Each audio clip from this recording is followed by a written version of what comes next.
I woke up from a 3-week coma, unable to move a single muscle, and heard my son laughing with his wife right beside my bed. "Don't worry, babe. The doctor says he is a vegetable. Once he kicks the bucket, we dump the old lady in a state nursing home and the mansion is ours." Tears ran down my face, but I did not make a sound. I closed my eyes and waited. 3 days later, they came to pull the plug, but the bed was empty. I had already liquidated everything.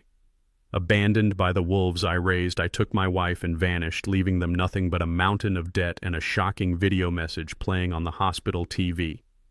Before I tell you how I executed the perfect disappearance, let me know where you are watching from in the comments below. Hit like and subscribe if you have ever had to cut off a toxic family member to save your own soul. My name is Raymond Coleman, but everybody calls me Ray.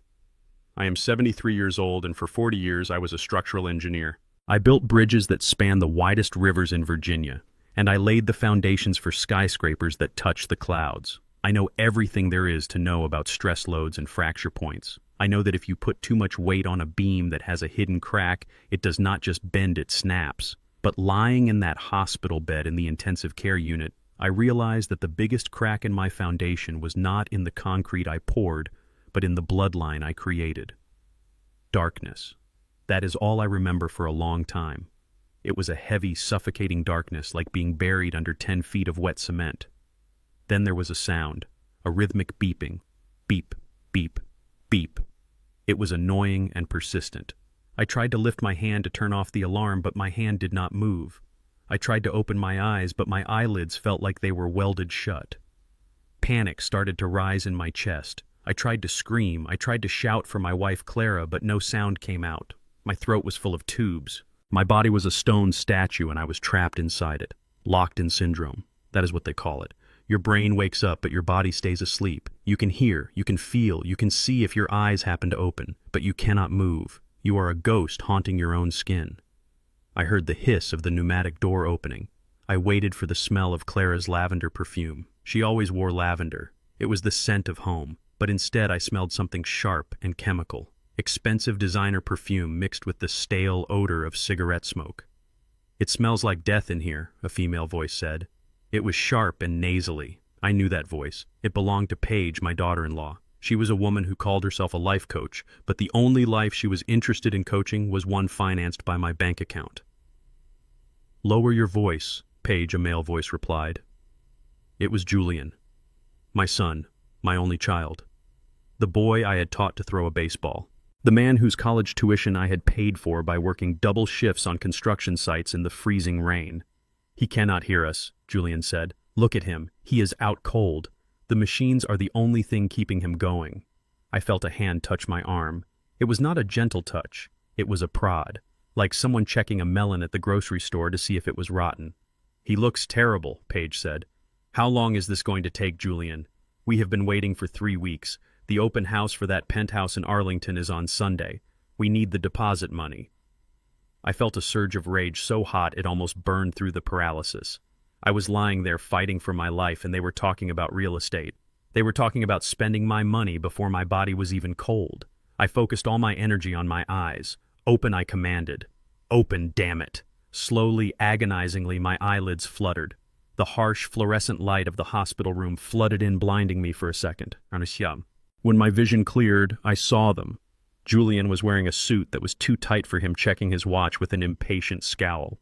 He looked tired, but not the kind of tired that comes from grief. It was the tiredness of inconvenience. Paige was standing next to him, scrolling through her phone. She was wearing a bright red dress. Who wears a red cocktail dress to visit a dying man? They did not see that my eyes were open. They were too busy looking at the monitor. The doctor walked in. I could see him from the corner of my eye.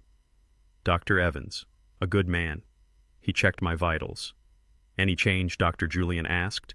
His voice sounded hopeful, but not for my recovery. Dr. Evans sighed. "I am afraid not, Mr. Coleman. The stroke was massive. There is minimal brain activity on the scans. He is in a persistent vegetative state. He is not suffering, but he is not really here either." Julian nodded slowly. He put a hand on his chin, pretending to contemplate the medical tragedy.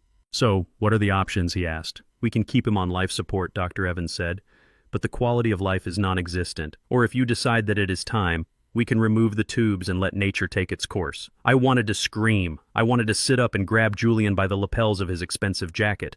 I am right here. I wanted to yell. I can hear you. But I was frozen. I was a prisoner. We need to think about it, Julian said solemnly. It is a hard decision. Dr. Evans nodded respectfully and left the room. As soon as the door clicked shut, the performance ended. Julian dropped the sad son act instantly. He turned to Paige and grinned. A wide, predatory grin that made my stomach turn. "Did you hear that, babe?" he said. "Persistent vegetative state. That means he is gone. The old man is finally checked out." Paige put her phone away and clapped her hands together quietly. Finally, she whispered, "So, we can pull the plug." "When?" "Today." "Not today," Julian said, pacing around the bed. "We have to make it look good. We wait a couple of days, we play the grieving family, then we tell the doctors we don't want him to suffer anymore. We do the compassionate thing." He laughed. It was a dry, hollow sound. Compassionate. I lay there listening to my murder being planned. But then they said something that made the fear for my own life vanish and replaced it with a cold, terrified dread for someone else. "What about Clara?" Paige asked. She looked at the empty chair in the corner where my wife usually sat. My Clara. My sweet Clara. She had been diagnosed with early-onset dementia 2 years ago. She was confused sometimes. She forgot names, but she was still the love of my life. I had promised to protect her. I was her anchor. Without me, she would drift away. "What about her?" Julian asked dismissively. "She is going to be a problem," Paige said. "She is already calling me 10 times a day asking where Ray is. She is annoying, Julian. And she is expensive. That memory care facility you looked at costs $6,000 a month. If we pay for that, we can't afford the penthouse payments." I stopped breathing. The ventilator hissed, pushing air into my lungs because my body forgot how to do it on its own. Julian walked over to the window and looked out. "We are not sending her to that private facility," he said. "That is a waste of the inheritance." "Then what?" Paige asked. "Shady Acres," Julian said. Shady Acres. I knew that place. It was a state-funded warehouse for the indigent on the south side of the city. It had been on the news last year for health code violations. Bed bugs, mold, staff shortages. It was a place where people went to rot. "No," I screamed inside my head. "No, not Clara. She is your mother, Julian. She wiped your nose. She made your lunch. She loved you when you were unlovable." "Shady Acres is free," Julian continued, "or close to it. Once Dad is gone, we get power of attorney over Mom. We declare her incompetent. We dump her at Shady Acres and tell her it is a spa. She won't know the difference. She barely knows what day it is." Paige smiled. She walked over to Julian and kissed him on the cheek. "You are a genius, babe," she said.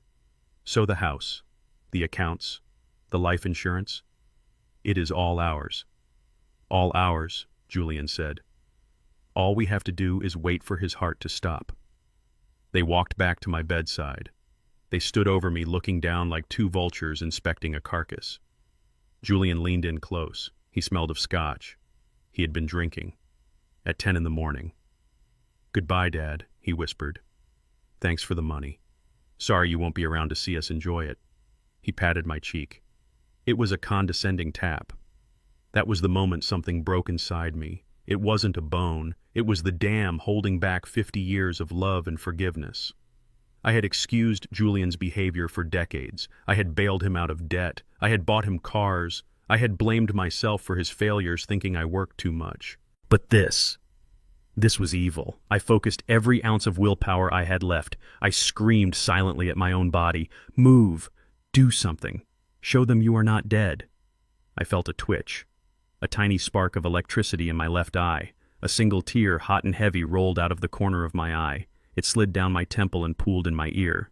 Paige saw it. She gasped. "Julian, look," she said, pointing. "He is crying." Julian looked down. He saw the tear track on my dark skin. He paused for a second.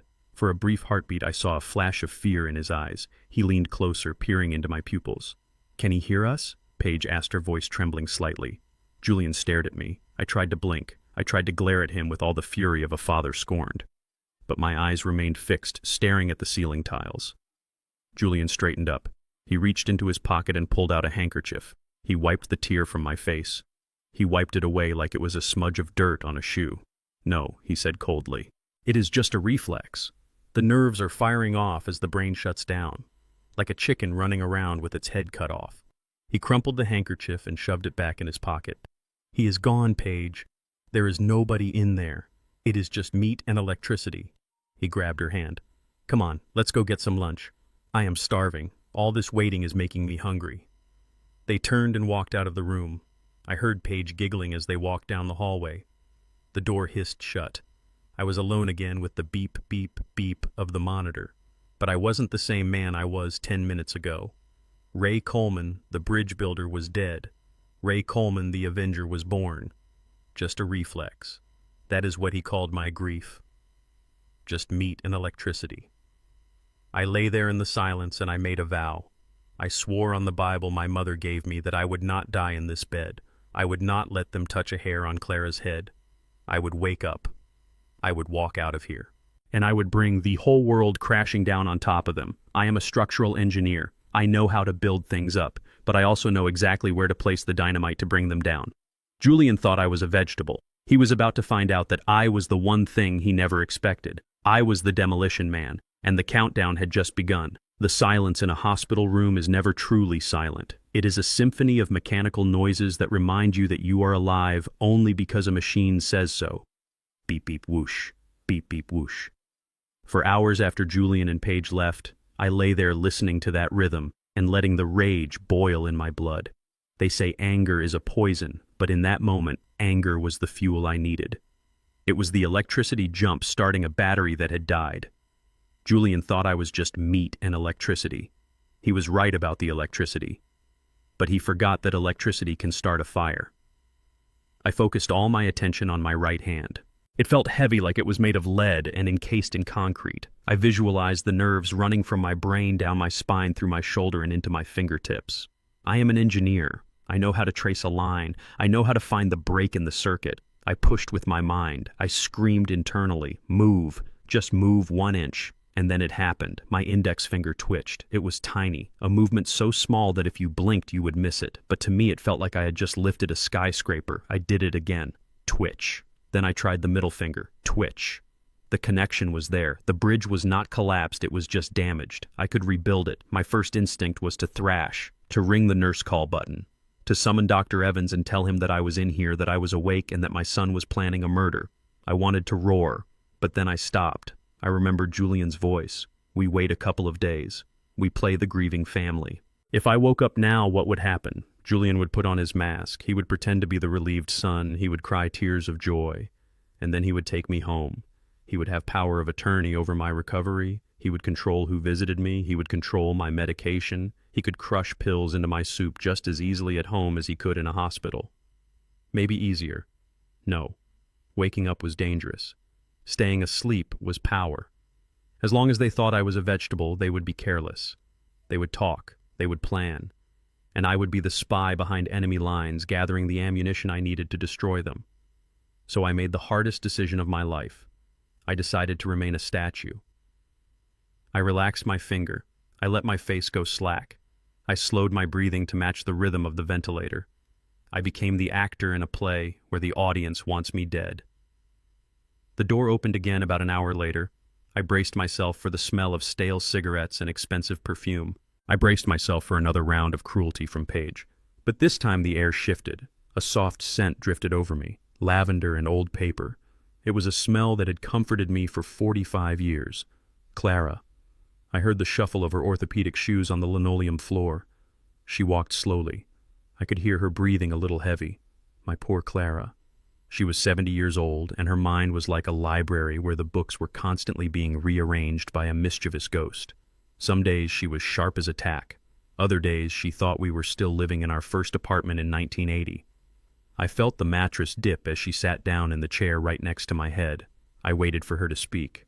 "Ray," she whispered. Her voice was trembling. It sounded thin and fragile like dried leaves. "Ray, are you there? The bad lady said you were sleeping. She said you might not wake up." The bad lady. That was Paige. Even through the fog of dementia, Clara knew. Animals and children always know who the predators are. I felt her hand cover mine. Her skin was paper thin and cold. She was shaking. "Please wake up, Ray," she said. "I don't like it at the house anymore. It is scary." I lay perfectly still, but my heart was hammering against my ribs. What were they doing to her? She squeezed my hand. It was a desperate grip. They took the piano, Ray, she said. The piano. The baby grand Steinway I had bought her for our 30th anniversary. She didn't play much anymore because her arthritis was bad, but she loved that piano. She polished it every day. It was the heart of our living room. 2 men came with a truck. She continued, her voice catching in her throat. The bad lady pointed at it, and they took it away. I told them no. I told them Ray would be mad. But she just laughed. She said we needed the space for a yoga mat. Ray, what is a yoga mat? Why is it more important than my piano? I felt a tear drop onto my hand. It was hot, and they locked me in the room, Ray. Yesterday. I wanted to go to the kitchen to get some tea, but the door wouldn't open. I knocked and knocked. I heard Julian outside. I heard him say, "Leave her in there, Paige. I don't want her wandering around while the appraiser is here." My blood ran cold. They locked her in. They locked my wife in a bedroom like a disobedient dog so they could appraise my furniture. This wasn't just greed anymore. This was abuse. This was a crime. I was hungry. Ray. Clara sobbed quietly. I was so thirsty. I had to drink water from the bathroom sink. It tasted like rust. Please, Ray, you have to come home. You have to make them stop. They are selling everything. They took your tools. They took the picture of Mia. They said I have to go away soon. She leaned closer to my ear.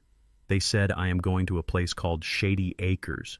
Julian said it is a nice hotel, but he is lying, Ray. I know when he is lying. He pulls his earlobe. He pulled his earlobe when he said it. I don't want to go to a hotel. I want to stay in our house. Please, Ray, open your eyes. She buried her face in my shoulder and wept. Her body shook with the force of her fear. I couldn't do it anymore. Strategy be damned. Safety be damned. My wife was terrified. She was suffering. And I was lying there playing possum. I am a man who built bridges to withstand hurricanes. I am not a man who lets his wife drink tap water in a locked room while thieves loot his home. I needed to tell her. I needed her to know she wasn't alone. But I couldn't speak. The tube was still in my throat. I couldn't shout. I had to use our code. 40 years ago, when we were young and I was working long shifts on site, I would come home exhausted, too tired to speak. We developed a signal, 3 squeezes of the hand, 1, 2, 3. It meant I love you. It meant I am here. It meant we are together. I gathered every ounce of strength I had. I pulled energy from my anger, from my love, from the very marrow of my bones. I focused it all into my right hand. I squeezed her fingers. 1. Clara stopped crying. She froze. She lifted her head. She looked at my hand. I waited a second. I needed to recover my strength. 2. Clara gasped. She sat up straight. She wiped her eyes with the back of her hand. She stared at my face. "Ray," she whispered. 3. It was weak. It was barely a flutter. But it was there. The 3rd squeeze. The promise. Clara let out a sound that was half laugh, half sob. "You are awake," she said. "Oh God, Ray, you are awake." She started to stand up. She opened her mouth to yell for the doctor. I knew I had to stop her. If she yelled, if she alerted the staff, Julian would find out. And if Julian found out, the game was over. I opened my eyes. It was a struggle. The lids felt like they were glued shut, but I forced them open. I looked straight at her. Her face was lined with worry. Her gray hair was messy, and her cardigan was buttoned wrong. But to me, she was the most beautiful thing in the world. "Ray," she cried, reaching for my face. "I will get the nurse. I will tell them." I squeezed her hand again, hard, a sharp warning squeeze. She stopped. She looked into my eyes. I stared at her. I didn't blink. I widened my eyes slightly, then narrowed them. I moved my eyes to the door, then back to her. Then I closed them and opened them again slowly. Silence. I tried to project the word into her mind. "Silence, Clara. Be quiet." Clara looked at me. She looked at the door. Confusion clouded her eyes for a moment. The dementia was trying to pull her back into the fog. She looked scared. "Why?" she whispered. "Why can't I tell them?" I squeezed her hand 3 times again. "Trust me." Then I moved my index finger to my lips. I couldn't lift my arm, but I could move the finger against the bedsheet, scratching the fabric. Shh. Clara watched my finger, she watched my eyes, and then I saw it happen. I saw the fog lift. I saw the woman I married, the woman who raised a child, the woman who managed our household finances for 30 years surface from beneath the illness. Her spine straightened, her jaw set. She understood. She looked at the door. She looked back at me. She leaned in close, her voice barely a breath. "It is Julian, isn't it?" she whispered. "And that woman. They are dangerous." I blinked once. "Yes." "We have to be careful," she said. I blinked again. "Yes." She took a deep breath. She reached into her purse and pulled out a comb. She started combing her hair. She buttoned her cardigan correctly. She wiped the tears from her face. "Okay, Ray," she said. Her voice was stronger now. It sounded like the Clara of 10 years ago. "Okay, I won't tell them. It is our secret. Just like when we hid the Christmas presents from Julian." She held my hand tightly. "What do we do, Ray?" she asked.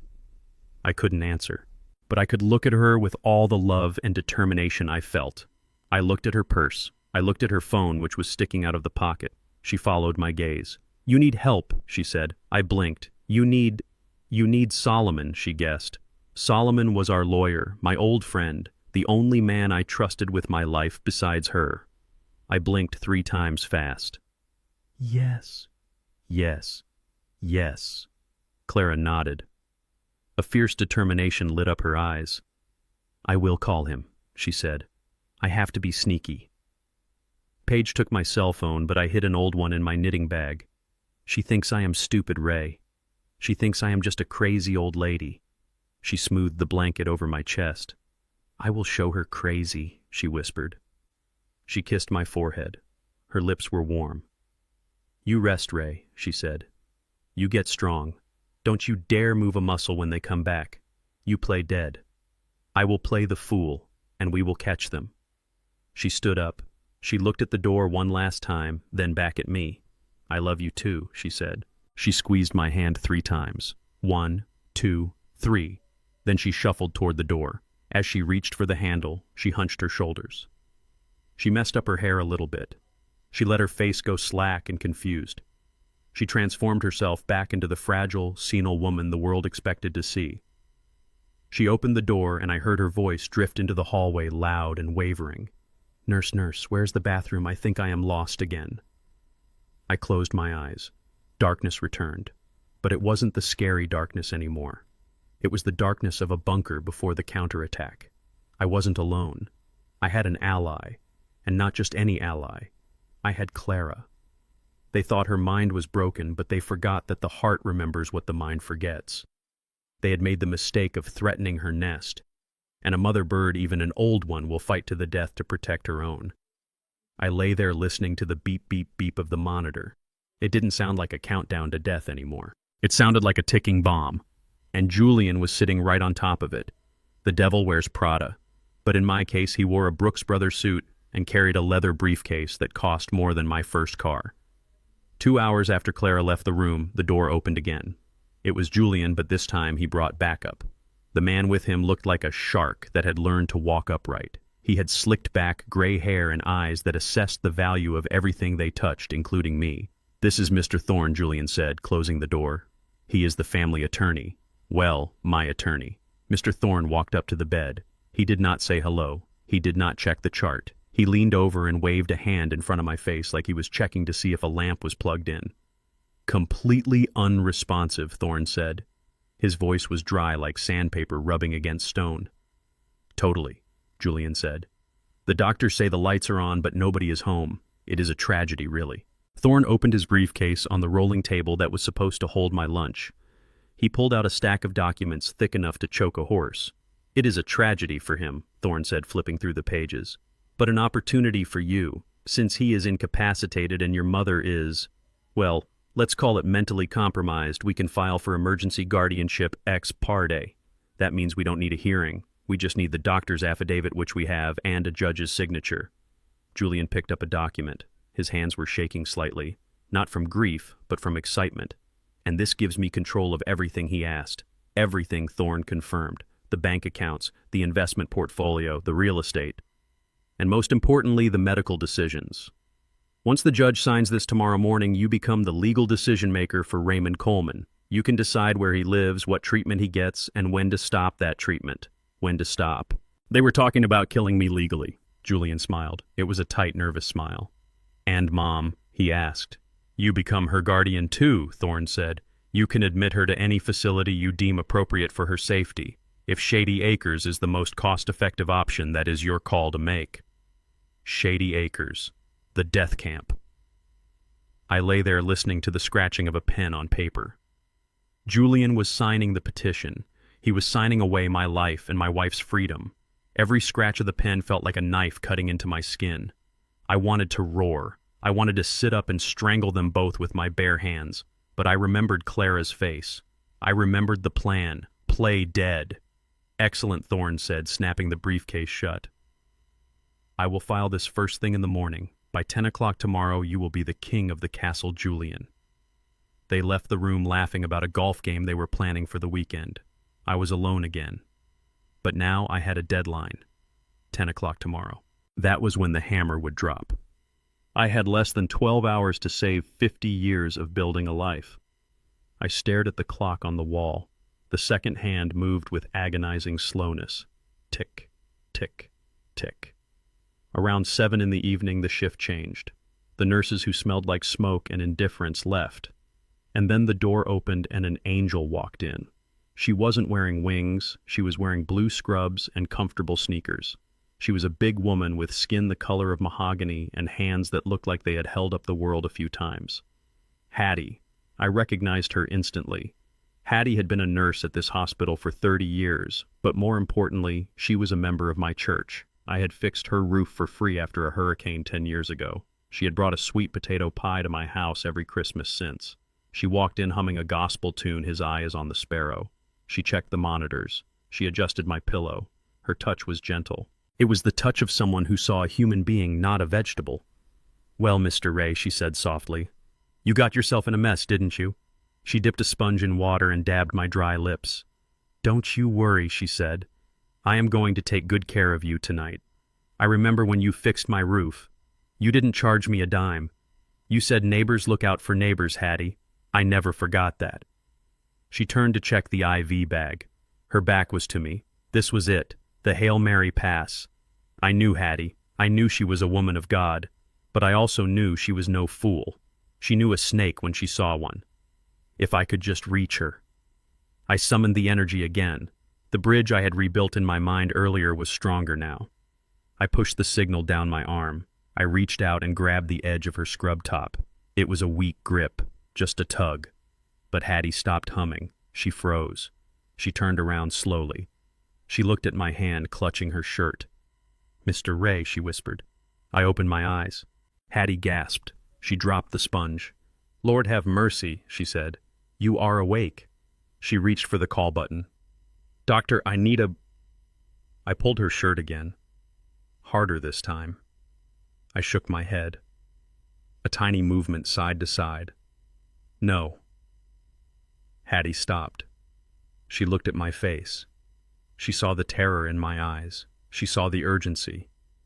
Don't call the doctor, she asked. I blinked once. She looked at the door, then back at me. She lowered her hand from the alarm. She leaned in close. Mr. Ray, why don't you want the doctor? Your son was just here. He thinks you are in a coma.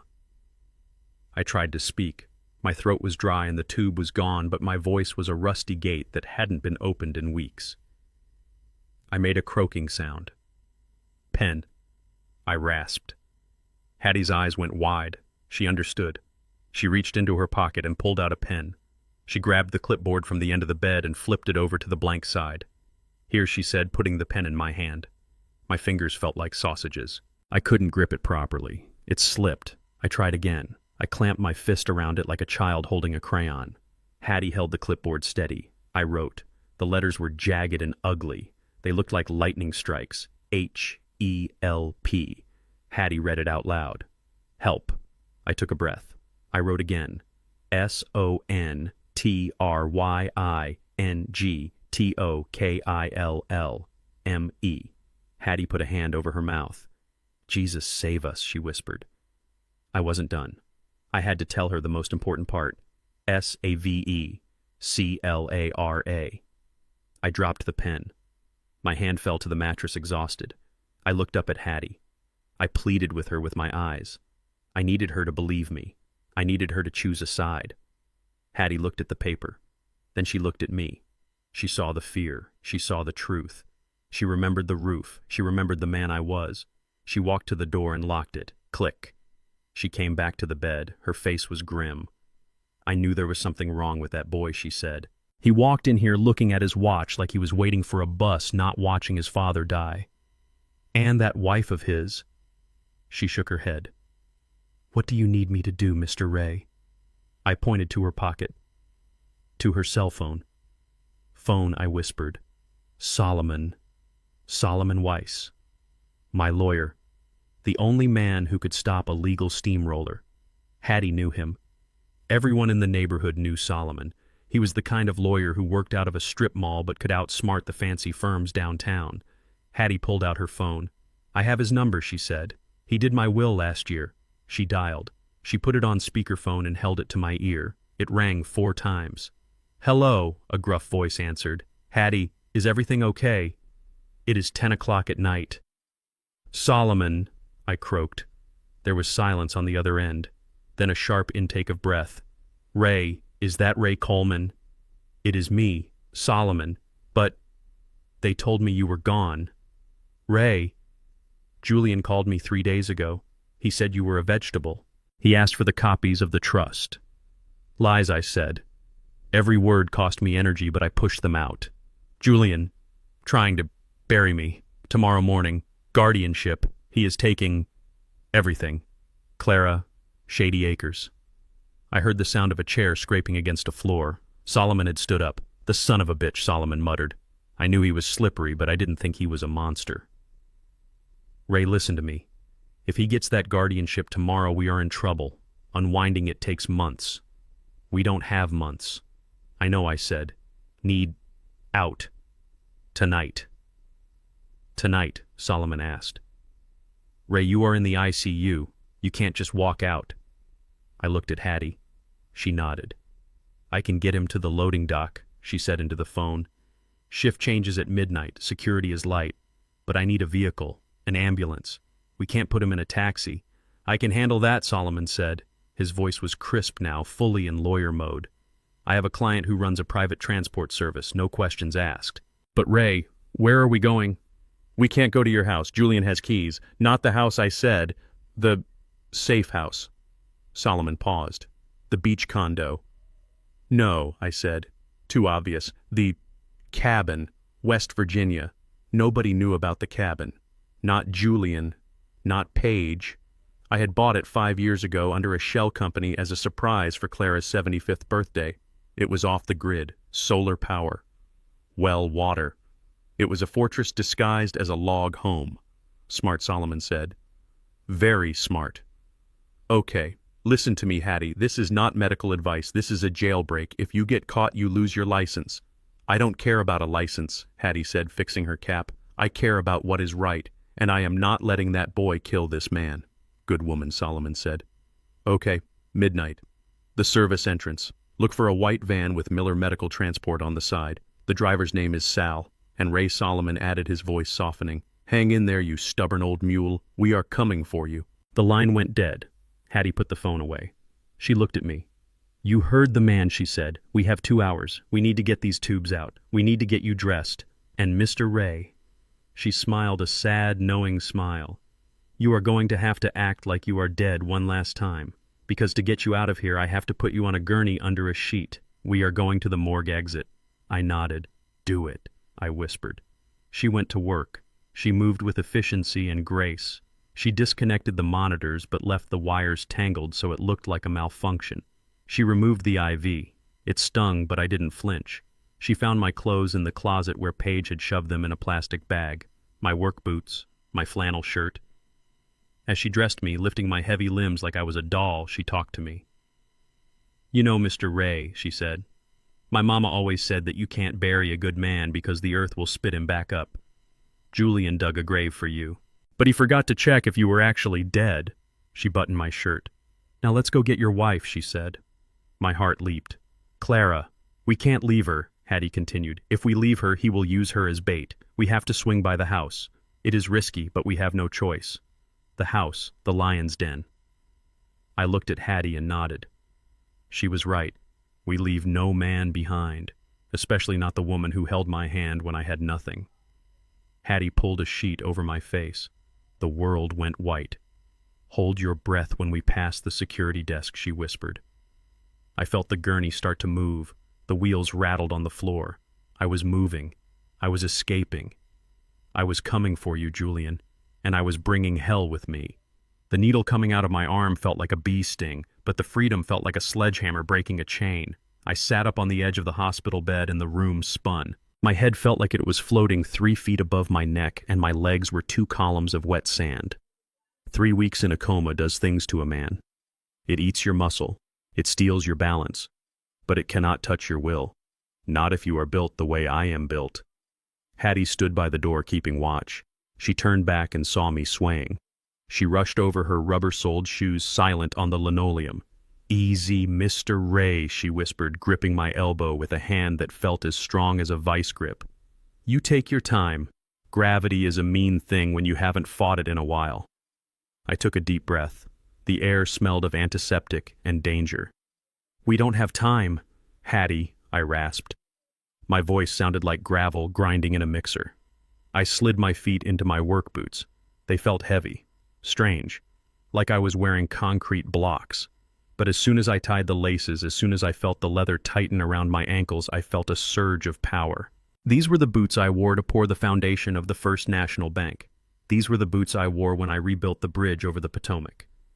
They were part of me. Hattie helped me stand. My knees buckled and I gritted my teeth, forcing my quads to lock. I am a structural engineer. I know about load bearing. I forced my skeleton to hold the weight. Get the chair, I said. Hattie pulled the wheelchair over. I collapsed into it, sweating like I had just run a marathon. She didn't waste a second. She grabbed a white sheet from the linen cart. Cover up, she said. You are officially a John Doe headed for the basement. She threw the sheet over my head. The world went white and muffled. I was hidden. I was a ghost. I felt the chair start to move. We rolled out of the room. I held my breath. I heard voices in the hallway, nurses laughing, the squeak of a cart, the ding of the elevator. Good evening, Hattie, a male voice said. Security guard. Evening, Earl, Hattie replied, her voice calm and cheerful. Just taking a transport down. Rough night, Earl asked. You know how it is, Hattie said. Full moon brings out the crazy. The elevator doors opened. We rolled in. The descent was fast. My stomach dropped. I was leaving the place where my son had planned my murder. I was leaving the place where I was supposed to die. When the doors opened again, the air was colder, damp. We were in the basement. Hattie rolled me fast now. I could hear her breathing hard. We reached the loading dock. The automatic doors hissed open, and the humid Virginia night air hit me through the sheet.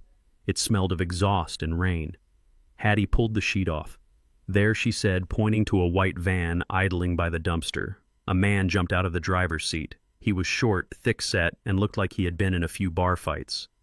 Sal. You the package, Sal asked, looking me up and down. I am the package, I said. Sal didn't ask questions. He helped Hattie lift me into the back of the van. It wasn't an ambulance. It was a cargo van retrofitted with a bench. Solomon paid me in cash, Sal said, slamming the door. Said you need to make a pit stop before we head to the hills. The house, I said. Sal nodded and jumped in the front. Hattie stood by the open window. She looked at me, her eyes wet. You take care of that wife of yours, Mr. Ray, she said. And don't you worry about Julian. I will tell the morning shift I checked on you at 5 a.m. and you were sleeping like a baby. That gives you a 5-hour head start. I reached out and took her hand. I will fix your roof again, Hattie, I said. When this is over, I will put on a whole new roof. Slate this time. She smiled and slapped the side of the van. Go on now. Get. The van peeled out of the parking lot. I sat in the dark, holding onto the safety handle, watching the streetlights flash by. Every light was a memory. That was the park where I taught Julian to ride a bike. That was the diner where I met Clara. That was the school where Mia played soccer, my city, my life, and I was fleeing it like a criminal. We reached my neighborhood 20 minutes later. It was a gated community, the kind of place where the lawns are manicured with nail scissors and the neighbors spy on you through lace curtains. "Kill the lights," I told Sal. He turned off the headlights and we coasted up the street. My house was at the end of the cul-de-sac. It was a monster, 6,000 square feet of brick and stone. I built it for Clara. She wanted a castle, so I gave her one. Now it looked like a prison. There were lights on in the living room. "Park down the street," I whispered. Sal stopped the van. "You want me to come in?" he asked. "No," I said. "If things go wrong, I don't want you involved."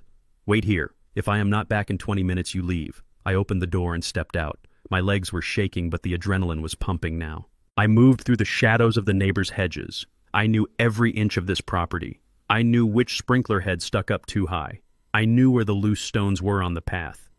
I circled around to the back, the kitchen entrance. I reached under the third flower pot to the left of the door. My fingers brushed against a fake rock. I flipped it over. The key was there. Julian didn't know about this key. Julian never watered the flowers. I unlocked the door silently. The hinges didn't creak because I keep them oiled. I stepped into the kitchen. It smelled wrong. It smelled of takeout food and cheap air freshener. There were pizza boxes on my granite island. There were empty wine bottles on the counter. I heard a voice. I crept toward the hallway. The living room was to my right. I peered around the corner. Paige was there. She was sitting on my leather recliner, the one I sat in to watch football. She had a ring light set up in front of her. She was holding a glass of wine, my wine, a 1996 Chateau Margaux that I was saving for my 50th wedding anniversary. She was talking to her phone. "Hey guys," she said, her voice pitched high and fake. "Welcome back to the channel. Tonight I want to talk about abundance. I want to talk about manifesting your destiny. You know, a lot of you ask me how I maintain such a positive vibration when things are tough. Well, it is all about visualization. I visualized this life. I visualized this house. And now, the universe is delivering." She took a sip of my wine. "My father-in-law is transitioning," she said, putting on a sad face that was as thin as tissue paper. "It is so hard. But we have to accept that when one door closes, another one opens. We are preparing to renovate this space to honor his memory. I am thinking open concept. I am thinking modern." I gripped the doorframe so hard my knuckles turned white. I wanted to walk in there. I wanted to smash that ring light. I wanted to scream at her that the universe didn't deliver this house. I did. I delivered it with 40 years of sweat and stress and late nights, but I stopped myself. If I confronted her now, she would scream. She would call the police. Julian would wake up. The plan would fail. I looked at her one last time. She was a parasite feeding on a host she thought was dead. "Enjoy the wine, Paige," I thought. "It is the last expensive thing you will ever taste." I turned away and moved toward the staircase. I climbed slowly, my boots silent on the carpet. I went to the guest bedroom. That was where they had locked Clara. The door was closed. I tried the handle. Locked, of course. I reached into my pocket. I took out a small tool I had grabbed from the junk drawer in the kitchen, a tension wrench. I picked the lock in 3 seconds. I am an engineer. Locks are just puzzles. I pushed the door open. The room was dark. It smelled stale. Clara was sitting on the edge of the bed. She was fully dressed. She was wearing her Sunday coat and holding her purse. She was sitting in the dark, waiting. She heard the door open and gasped. "Shh," I whispered. I stepped into the light from the hallway. "Ray," she breathed. She didn't look surprised. She looked relieved. She stood up. She looked frail, but her eyes were clear. "I knew you would come," she whispered. I packed a bag. She pointed to a small suitcase by the window. I grabbed it. "Where is Julian?" she asked. "He is asleep," I said, "dreaming of money. We have to go, Clara, right now." She nodded. She walked over to me and touched my face. Her hands were trembling. "You are really here," she said. "You are really walking." "I am walking," I said, "and we are running." I took her arm. We moved into the hallway. We passed the master bedroom where Julian was sleeping. I could hear his snoring.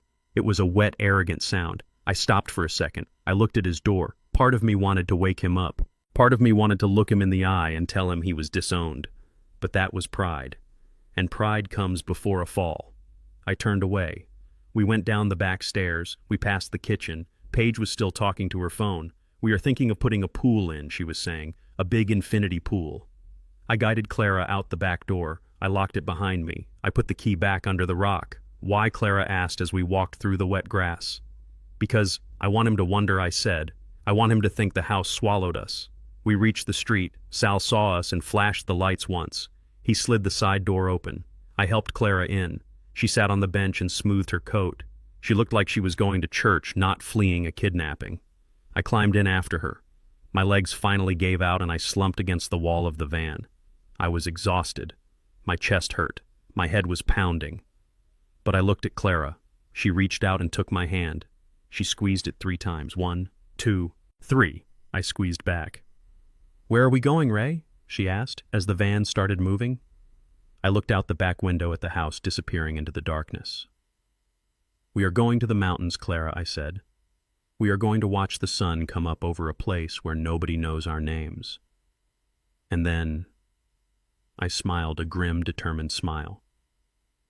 "And then I am going to teach our son a lesson he should have learned 20 years ago." Sal hit the gas. The van accelerated. We left the gated community behind. We left the bridge builder behind. Ray Coleman, the demolisher, was in the driver's seat now. And I had a lot of work to do. By the time the sun hit the peaks of the Shenandoah Valley, painting the sky in colors of bruised purple and gold, Clara and I were 200 miles away. We were sitting on the porch of the cabin drinking coffee that tasted like freedom and listening to the birds sing a song that did not involve heart monitors or ventilators. But while I was watching the mist rise off the mountains, my mind was back in that sterile white room in Richmond. I looked at my watch. It was 10 o'clock in the morning, the time of execution. I could picture it perfectly. In fact, I did not have to picture it because later that afternoon my lawyer Solomon would give me a play-by-play breakdown that was sweeter than any dessert I have ever tasted. At 10 o'clock sharp, Julian walked into the hospital. He was not wearing the somber clothes of a grieving son. He was wearing his lucky navy blue suit, the one he wore when he thought he was about to close a big deal. In his hand he clutched a piece of paper. It was the court order signed by a judge who had believed his lies. It was a permission slip to kill his father. Paige was with him, of course. She was wearing sunglasses indoors because she thought it made her look like a celebrity trying to be incognito. But really, she just looked like a woman hiding a hangover. She was probably already mentally redecorating the funeral home. They bypassed the nurse's station. They did not want to talk to anyone. They wanted to get to room 304, do the deed, and get to the bank before it closed. They walked with the confidence of predators who know the prey is trapped in a cage. They pushed open the door. I can imagine the sound of the hinges. I can imagine the way Julian put on his sad face, ready to tell the doctor to pull the plug. But the performance died in his throat. The room was silent. The rhythmic beep, beep, beep that had been the soundtrack to their greed for 3 weeks was gone. The ventilator was turned off, standing in the corner like a sleeping robot. And the bed. The bed was stripped. The sheets were gone. The mattress was bare, exposed, and white. It was empty. Julian must have frozen. He probably blinked, thinking he had walked into the wrong room. He checked the number on the door. 304. This was the place. This was where I was supposed to be dying. "Where is he?" Julian shouted. His voice echoed in the hallway. Paige pulled down her sunglasses. Her eyes darted around the room, checking the bathroom, checking the closet, as if a 6'2" man in a coma could be playing hide-and-seek. "He is gone!" she shrieked. "Julian, where is the body? Did he die already?" A nurse walked in. It wasn't Hattie. Hattie was safe at home, sleeping the sleep of the righteous. It was the day shift nurse, a young woman who didn't know the family drama. "Can I help you?" she asked. My father Julian yelled, waving the court order. "Raymond Coleman. He was in this bed last night. We have an order to terminate life support. Where is the body?" The nurse looked at her clipboard. She flipped a page. "Mr. Coleman," she said calmly. "Oh yes, he was discharged late last night." "Discharged?" Julian repeated the word like it was a foreign language. "What do you mean, discharged?" "He is in a coma. He is a vegetable." "You can't discharge a vegetable. Did you transfer him to the morgue?" The nurse looked at Julian with a confused expression. "No, sir. He checked out." "Checked out?" Julian grabbed the edge of the bed to steady himself. "That is impossible," he stammered. He is paralyzed. He can't move. He can't speak. The nurse shook her head. Actually, sir, according to the night report, Mr. Coleman was fully alert and ambulatory. He signed the release forms himself. His vitals were stable. He walked out of here under his own power, accompanied by his private physician. Walked out. Those two words hit Julian harder than a wrecking ball. Walked out. That meant I wasn't paralyzed. That meant I wasn't a vegetable. That meant for the last 3 weeks while he stood over my bed planning to steal my fortune and discard his mother, I had been listening. I had heard every word. I had heard the jokes about the nursing home. I had heard the insults. I had heard the glee in his voice when the doctor said I wouldn't make it. Paige started to hyperventilate. She grabbed Julian's arm, her nails digging into his expensive suit. "He heard us, Julian," she whispered, her voice rising to a panic. "He was awake. Oh my God. He knows. He knows everything." Julian pushed her away. His face was turning a shade of gray, usually reserved for wet concrete. "The house," he gasped. "Mom." He didn't say another word to the nurse. He didn't ask about my health. He turned and ran. He sprinted down the hospital corridor, his dress shoes slipping on the polished floor. Paige ran after him, her heels clicking like gunshots. They drove to the mansion like maniacs. Julian probably ran every red light in Richmond. He called the house phone over and over again, but nobody answered. Of course nobody answered. The only thing ringing in that house was the echo of his own failure. They pulled up to the gate. Julian punched the code in. His hands were shaking so bad he got it wrong twice. Finally, the iron gates swung open. The house looked normal from the outside. The lawn was mowed. The windows were shining. It looked like the fortress of wealth they thought they had conquered. They burst through the front door. "Mom," Julian screamed. "Mom, where are you?" Silence. Not the peaceful silence of a happy home, but the heavy, ominous silence of a tomb. They ran to the guest room where they had locked Clara. The door was unlocked. It was standing wide open. Julian ran in. The bed was made. The closet was open. Her clothes were gone. Her knitting bag was gone. The pictures of me she kept on the nightstand were gone. "She is gone," Paige screamed from the hallway. They ran upstairs to the master bedroom. My room. The room they had been measuring for new carpets while I was fighting for my life. Julian threw the door open. My closet was empty. My suits, my shirts, my shoes, everything was gone. The safe in the corner of the room was wide open.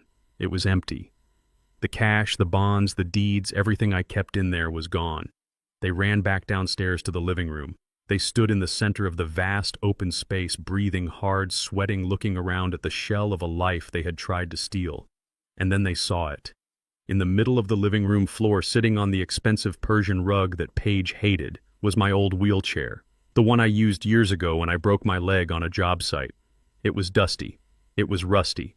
And taped to the seat was a single piece of yellow legal paper. Julian walked toward it slowly like he was approaching a bomb. He reached out and peeled the paper off the vinyl seat. He read it. I know exactly what it said because I wrote it with a steady hand just before I walked out the back door into the rain. 2 words. Game over. Julian crumpled the note in his fist. He let out a scream that shook the crystal chandelier in the foyer. It was a primal scream of rage and terror. He threw the paper on the floor and kicked the wheelchair. It spun around, squeaking, mocking him. "He knows," Paige whispered. She was huddled by the fireplace, shaking. "He took her. He took the money. Julian, what do we do? We spent the deposit. We signed the contract for the penthouse. We need that inheritance." Julian pulled out his phone. He dialed my number. Straight to voicemail. He dialed Clara's number. Disconnected. He dialed the bank. I can imagine the conversation. I can imagine the color draining from his face as the bank manager told him that the joint accounts had been closed that morning. The funds had been transferred. The access codes had been changed. He dropped the phone. It hit the rug with a dull thud. "He is not dead," Julian whispered. "He is alive. And he has everything." Paige looked around the room. Her eyes were wild. "He can't just disappear," she said. "He is sick. He is old. And Clara is senile. They can't just vanish, Julian. We have to find them. We have to tell the police he was kidnapped. We have to tell them his mind is gone and he took Mom against her will." Julian looked at her. The gears in his head were turning. He was desperate, and desperate men do stupid things. "You are right," he said. "We call the police. We tell them he had a psychotic break. We tell them he is dangerous. We get a silver alert. We hunt him down." He picked up his phone again. He thought he was the hunter. He thought he could use the law to drag me back to my deathbed. But he didn't know that I was already 3 steps ahead. He didn't know that while he was dialing 911, I was sitting on a mountain watching a hawk circle its prey. I took a sip of my coffee. It was getting cold, but it still tasted good. Clara came out onto the porch. She had a blanket wrapped around her shoulders. She looked rested. The fear was gone from her eyes. "Is everything okay, Ray?" she asked. "Everything is perfect, Clara," I said. I looked at the phone on the table next to me. It was buzzing. A news alert. Silver alert issued for Raymond and Clara Coleman, endangered elderly couple missing from Richmond area. I smiled. "Let them look," I said to the wind. "Let them run around chasing ghosts." I picked up my tablet. It was time for phase 2. Julian wanted a show. He wanted to make this public. He wanted to drag our names through the mud to get his money. Fine. If he wanted a show, I would give him a blockbuster. I opened the camera app. I set the tablet on the porch railing. I adjusted the angle so the mountains were behind me, majestic and undeniable. "Come here, Clara," I said. "Come say hello to our son." Clara sat next to me. She looked confused, but she trusted me. "What are we doing?" she asked. "We are sending a postcard," I said. I pressed record. The red light blinked. "Hello, Julian," I said to the camera. "Hello, Paige. If you are watching this, it means you found the wheelchair. And it means you are probably telling the police right now that I am a senile old man who wandered off." I leaned into the lens. My eyes were clear. My voice was steady as steel. "I am not lost, son. I just finally found my way out of the trap you set. You wanted the house. You wanted the money. You wanted to put your mother in a warehouse to rot." I reached over and held Clara's hand. "Well, I have bad news. The bank is closed, the house is empty, and the only thing you inherited today is a lesson." I paused. "Don't bother looking for us. We are gone. And Julian, that penthouse you put a deposit on, I hope you read the cancellation policy, because I canceled the check for the down payment an hour ago." I stopped the recording. I hit send. I sent it to the Richmond Police Department. I sent it to the local news station, and I sent it to Julian. Then I turned off the tablet. "Game on," I whispered. Panic is a funny thing. It smells like sweat and expensive perfume turning sour on the skin. While Clara and I were watching the sunrise over the Blue Ridge Mountains 3 states away, enjoying a breakfast of grits and bacon, my son and his wife were getting a crash course in panic back in Richmond. You see, greed makes people stupid. It makes them count their chickens before the eggs have even been laid. And in Paige's case, it made her write a check that her bank account could not cash. The chaos started the moment they realized I wasn't dead. Paige was pacing the living room of my empty mansion, her heels clicking frantically on the hardwood floors like a telegraph tapping out an SOS. She wasn't worried about my health. She wasn't worried that her father-in-law might be wandering the streets confused. She was worried about a $50,000 non-refundable deposit she had wired yesterday to secure a penthouse in Arlington. $50,000, Julian, she screamed, throwing a vase against the wall. It shattered into a million pieces, just like their plans. I used the joint account. I used the money we were supposed to pay the mortgage with. If we don't get access to his trust fund by Friday, we lose the deposit. We lose the apartment. We lose everything. Julian was sitting on the stairs, holding his head in his hands. He looked pale. He looked like a man who had just realized he was standing on a trapdoor. "We have to find him," Julian muttered. "He can't have gone far. He was in a coma yesterday, Paige. He can't walk. He can't drive.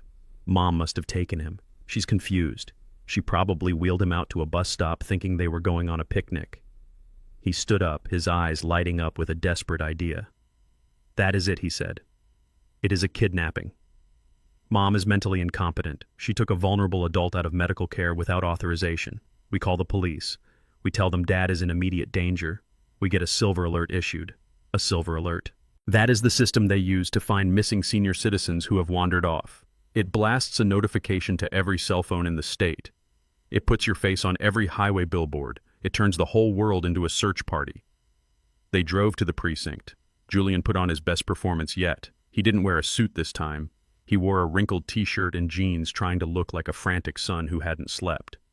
Paige didn't wear makeup, trying to look distraught. They sat across from a detective, a serious man named Detective Miller, who had spent 20 years finding lost people. "Please, you have to help us," Julian sobbed, wiping fake tears from his eyes. "My father had a massive stroke. His brain, it is not working right. He thinks he is 20 years old. He thinks he is still working construction. And my mother, she has dementia. She doesn't know where she is half the time. They are out there somewhere helpless. Dad needs his medication. If he doesn't get it within 12 hours, he could die. Paige chimed in, grabbing the detective's hand. He is rich, detective, she whispered. He has millions. We are terrified that someone might have taken them, someone who wants a ransom. Please bring them home. We just want them safe. Detective Miller took notes. He looked concerned. He didn't know he was sitting across from two vipers. He saw a young couple terrified for their parents. We will issue the alert immediately, Miller said. We will check the traffic cameras. We will check the hospitals. If they are in Virginia, we will find them. An hour later, my phone buzzed. I was sitting on the deck of the cabin watching a hawk circle a field. I picked up the phone.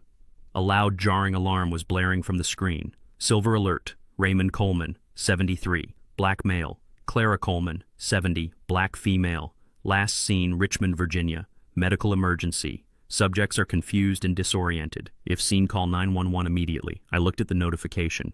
I looked at Clara, who was sitting in the rocking chair knitting a scarf. She looked about as confused as a fox in a henhouse. She was humming a little tune, perfectly content. They are looking for us, Ray, she said, not even looking up. I know, Clara, I said. They told the police we are crazy. Clara laughed, a soft, gentle sound. Crazy for leaving or crazy for staying, she asked. Crazy for leaving them, she said. I sipped my coffee. It was good coffee, strong and black. I opened my laptop. I went to the local news website. There was my face plastered on the homepage. It was an old photo from my retirement party. I looked happy in the picture. The headline read, "Desperate search for prominent engineer and wife." I read the article. It quoted Julian. My father is a danger to himself. We are praying for his safe return. A danger to himself. I felt a flash of anger. Not the hot rage from the hospital, but a cold, calculated anger. He was using the resources of the state, the time of good police officers, to hunt me down like a fugitive. He was wasting taxpayer money to cover his own crimes. I stood up. I am going to make a movie, Clara, I said. Clara looked up. A movie. A short film, I said. I went into the kitchen. I grabbed the newspaper I had bought at a gas station when we crossed the state line. The Charlotte Observer. Today's date was printed clearly at the top. October 14th. I set up my tablet on the patio table. I made sure the background showed the mountains, but nothing identifiable. No street signs, no landmarks, just trees and sky. I sat down. I put on my reading glasses. I placed the newspaper in front of me. I placed my mug of coffee next to it. I hit record.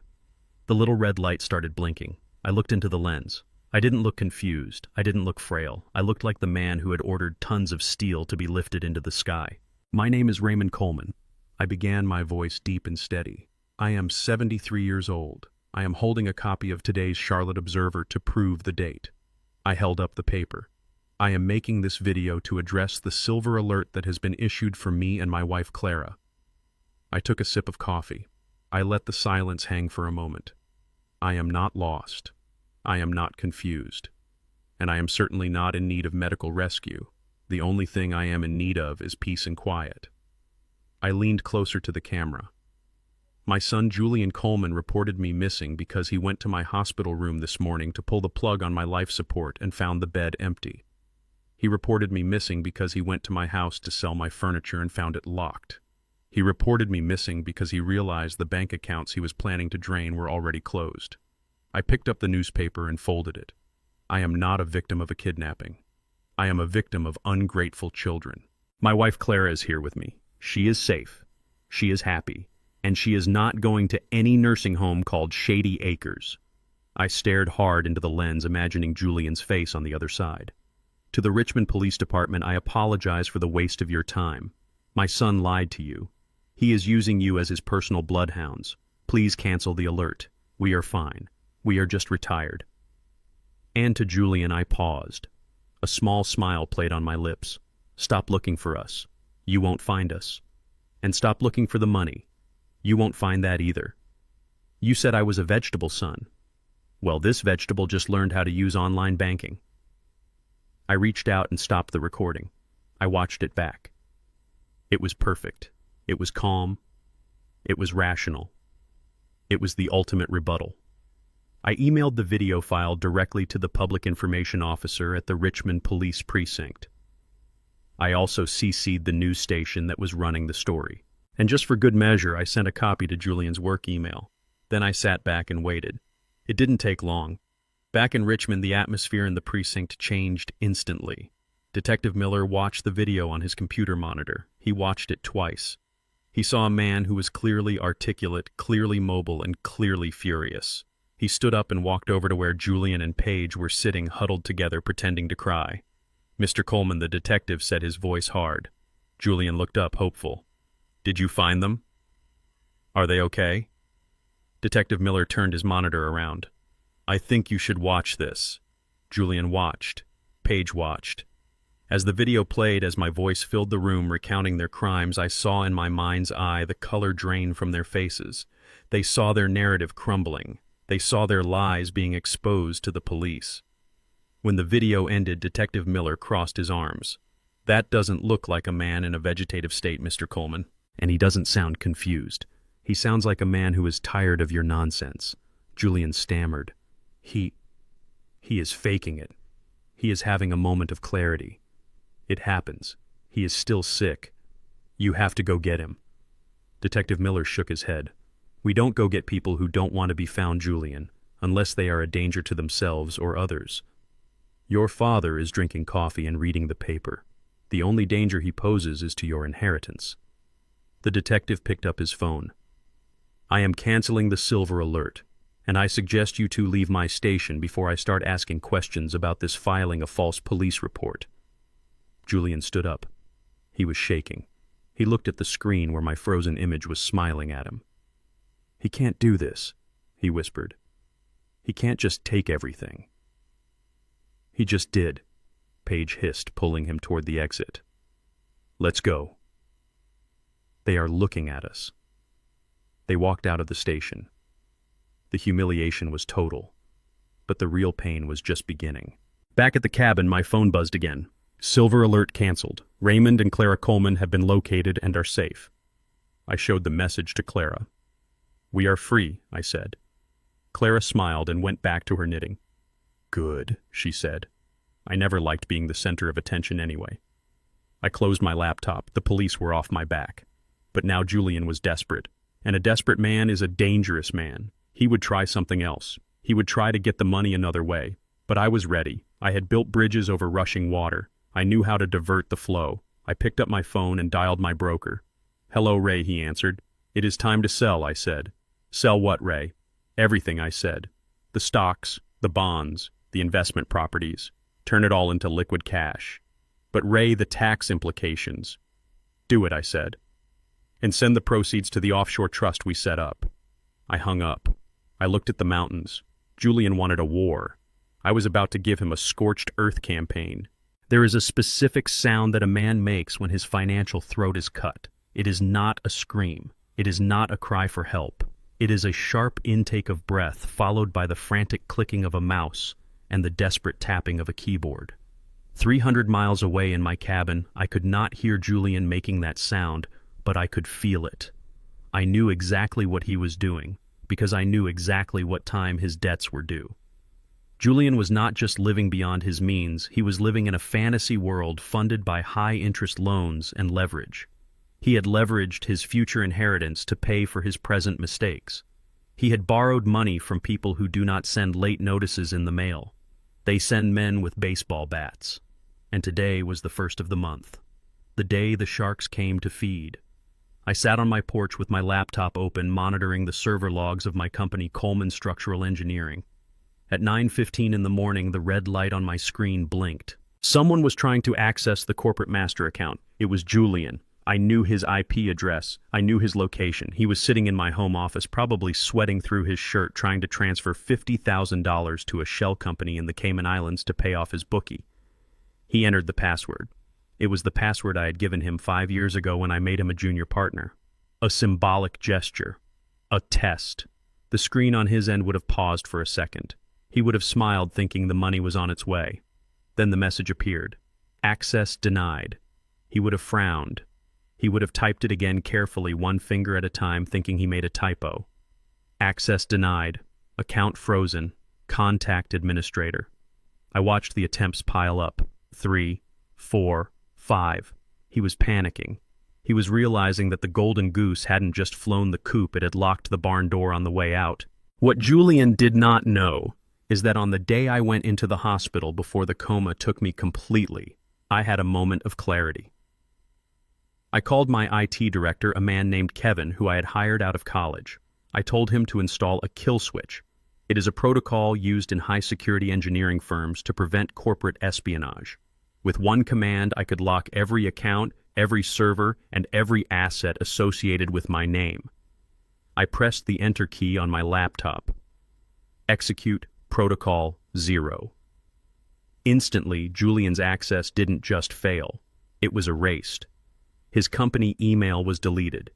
His keycard to the office was deactivated. His credit cards, which were attached to the business account, were reported stolen. I leaned back in my rocking chair. I imagined him staring at the black screen, the reflection of his terrified face staring back at him. He was broke. He was exposed. And the sharks were swimming closer. But I wasn't done. I looked at the house, my beautiful mansion in Richmond, the place where I had raised him, the place where he and Paige were currently squatting, drinking my wine, and planning their renovations. They thought possession was 9/10 of the law. They thought that because they were inside the house, they owned it. They forgot that a house is just an asset, and assets can be liquidated. I picked up my phone. I dialed a number I hadn't called in years. It belonged to Marcus Sterling. Marcus was a shark of a different kind. He was a real estate investor who specialized in distressed properties. He bought houses for cash, usually from people going through messy divorces or bankruptcy. He didn't care about curb appeal. He cared about the bottom line. Ray Coleman. Marcus answered, his voice booming. To what do I owe the pleasure? I saw you on the news. You okay? I am fine, Marcus, I said. I am better than fine. I am cleaning house. What can I do for you, Ray? I want to sell the Richmond estate, I said. Marcus paused. The big house, the one on the hill. Ray, that is a $5 million property. It will take 6 months to move a beast like that. You need to stage it. You need to market it. I don't have 6 months, Marcus, I said. I have 6 hours. There was silence on the line. I could hear Marcus doing the math in his head. I want out today, I said. I am offering it to you for $3 million. Cash. Closing by noon. $3 million. Marcus choked. Ray, that is 40% under market value. Are you serious? Dead serious, I said. But there are conditions. Name them, Marcus said, his voice trembling with greed. Condition 1, as is. No inspections, no walkthroughs. You buy the bricks and everything inside them. Done, Marcus said. Condition 2, immediate possession. The deed transfers the second the wire hits my offshore account. Done. Condition 3, I said, my voice dropping low. There are squatters on the premises. Marcus laughed. A cruel barking sound. Squatters, in a gated community. Who are they? My son and his wife, I said. Marcus went quiet for a second. Family trouble, Ray. It is not family anymore, Marcus, I said. It is just business. Do you have a problem evicting them? Marcus snorted. Ray, for a $2 million discount, I would evict the Pope. I have a security team on retainer. We specialize in difficult transitions. Good, I said. Send the contract. 10 minutes later, the email arrived. I signed it digitally. I authorized the transfer of the deed. I watched the progress bar on my screen. Sending, sending, sent. At 11:45 a.m., my phone buzzed. A wire transfer notification from the bank in the Cayman Islands. $3 million. The house was gone. It wasn't my home anymore. It was just a building owned by Sterling Holdings, LLC. I closed my laptop. I looked at Clara. She was watering the geraniums on the porch, singing a hymn. She didn't need a mansion. She needed peace. And I had just bought us a lot of peace. Back in Richmond, the clock struck noon. Paige was sleeping in. She usually slept until 1. She was lying in my master bed, wrapped in my Egyptian cotton sheets, dreaming of the penthouse she was about to lose. She didn't know that Julian was downstairs, frantically calling every bank in the city, trying to find a dime. She rolled over, burying her face in the pillow. Then she heard it. The front door didn't open with a key. It opened with a battering ram. Bam! The heavy oak doors flew open, smashing against the walls. Paige sat up, her heart hammering. "Julian," she screamed. "Julian, what is that?" She heard heavy footsteps on the stairs. Not the frantic footsteps of her husband, but the heavy, measured tread of men wearing tactical boots. She scrambled out of bed, grabbing a silk robe to cover herself. She ran into the hallway. She froze. Standing at the top of the stairs were 3 men. They were huge. They wore black polo shirts with sterling security embroidered on the chest. They looked like bouncers who had been fed a diet of raw meat and steroids. Behind them stood Marcus Sterling wearing a linen suit and holding a piece of paper. "Who are you?" Paige shrieked, pulling the robe tighter. "Get out! This is private property. I am calling the police." Marcus stepped forward. He didn't look impressed. He looked bored. "You are right, ma'am," he said, holding up the deed. "This is private property, and you are trespassing on it." "What?" Paige stammered. "My name is Marcus Sterling. I purchased this residence 20 minutes ago. The previous owner, Mr. Raymond Coleman, sold it to me with immediate possession. That means everything inside the walls belongs to me." He looked her up and down with a sneer. "Except you. You are a liability, and I don't like liabilities." Julian ran out of the office downstairs. He looked up at the landing, his face pale as a sheet. "Who are you people?" he yelled. "Get out of my house." "Your house," Marcus laughed. "Son, this hasn't been your house since about 11:59. I have the title right here." He motioned to the security guards. "Gentlemen, escort these guests off the premises."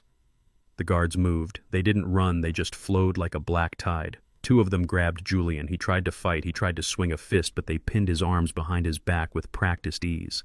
"Let me go!" Julian screamed. "My father owns this house. You can't sell it without his permission."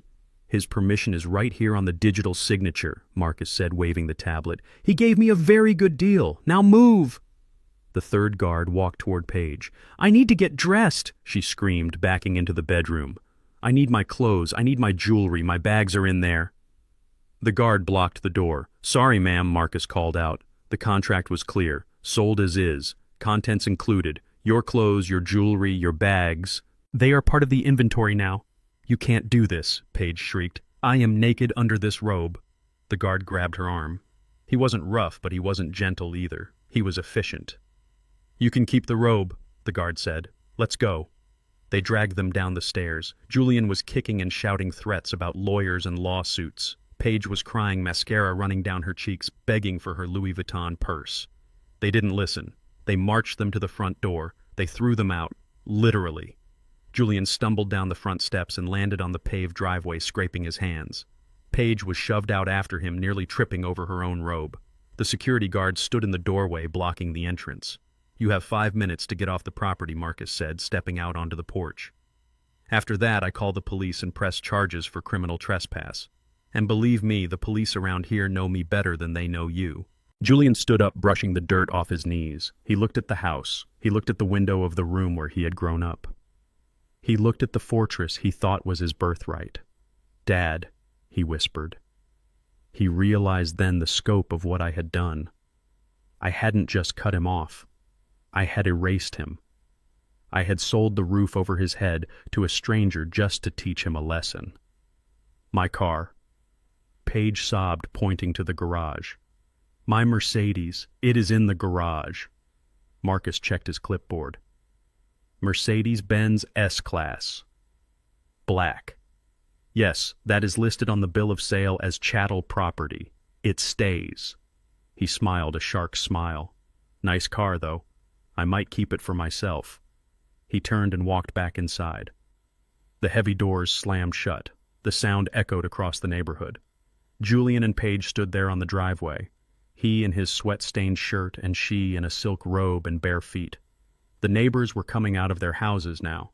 Phones were raised. Videos were being recorded. The humiliation was complete. But as Julian looked at the closed door, he realized something worse than homelessness was coming. He realized that, without the house, without the car, and without the bank accounts, he had no way to pay the people he owed. And those people were not as polite as Marcus Sterling. He looked at Paige.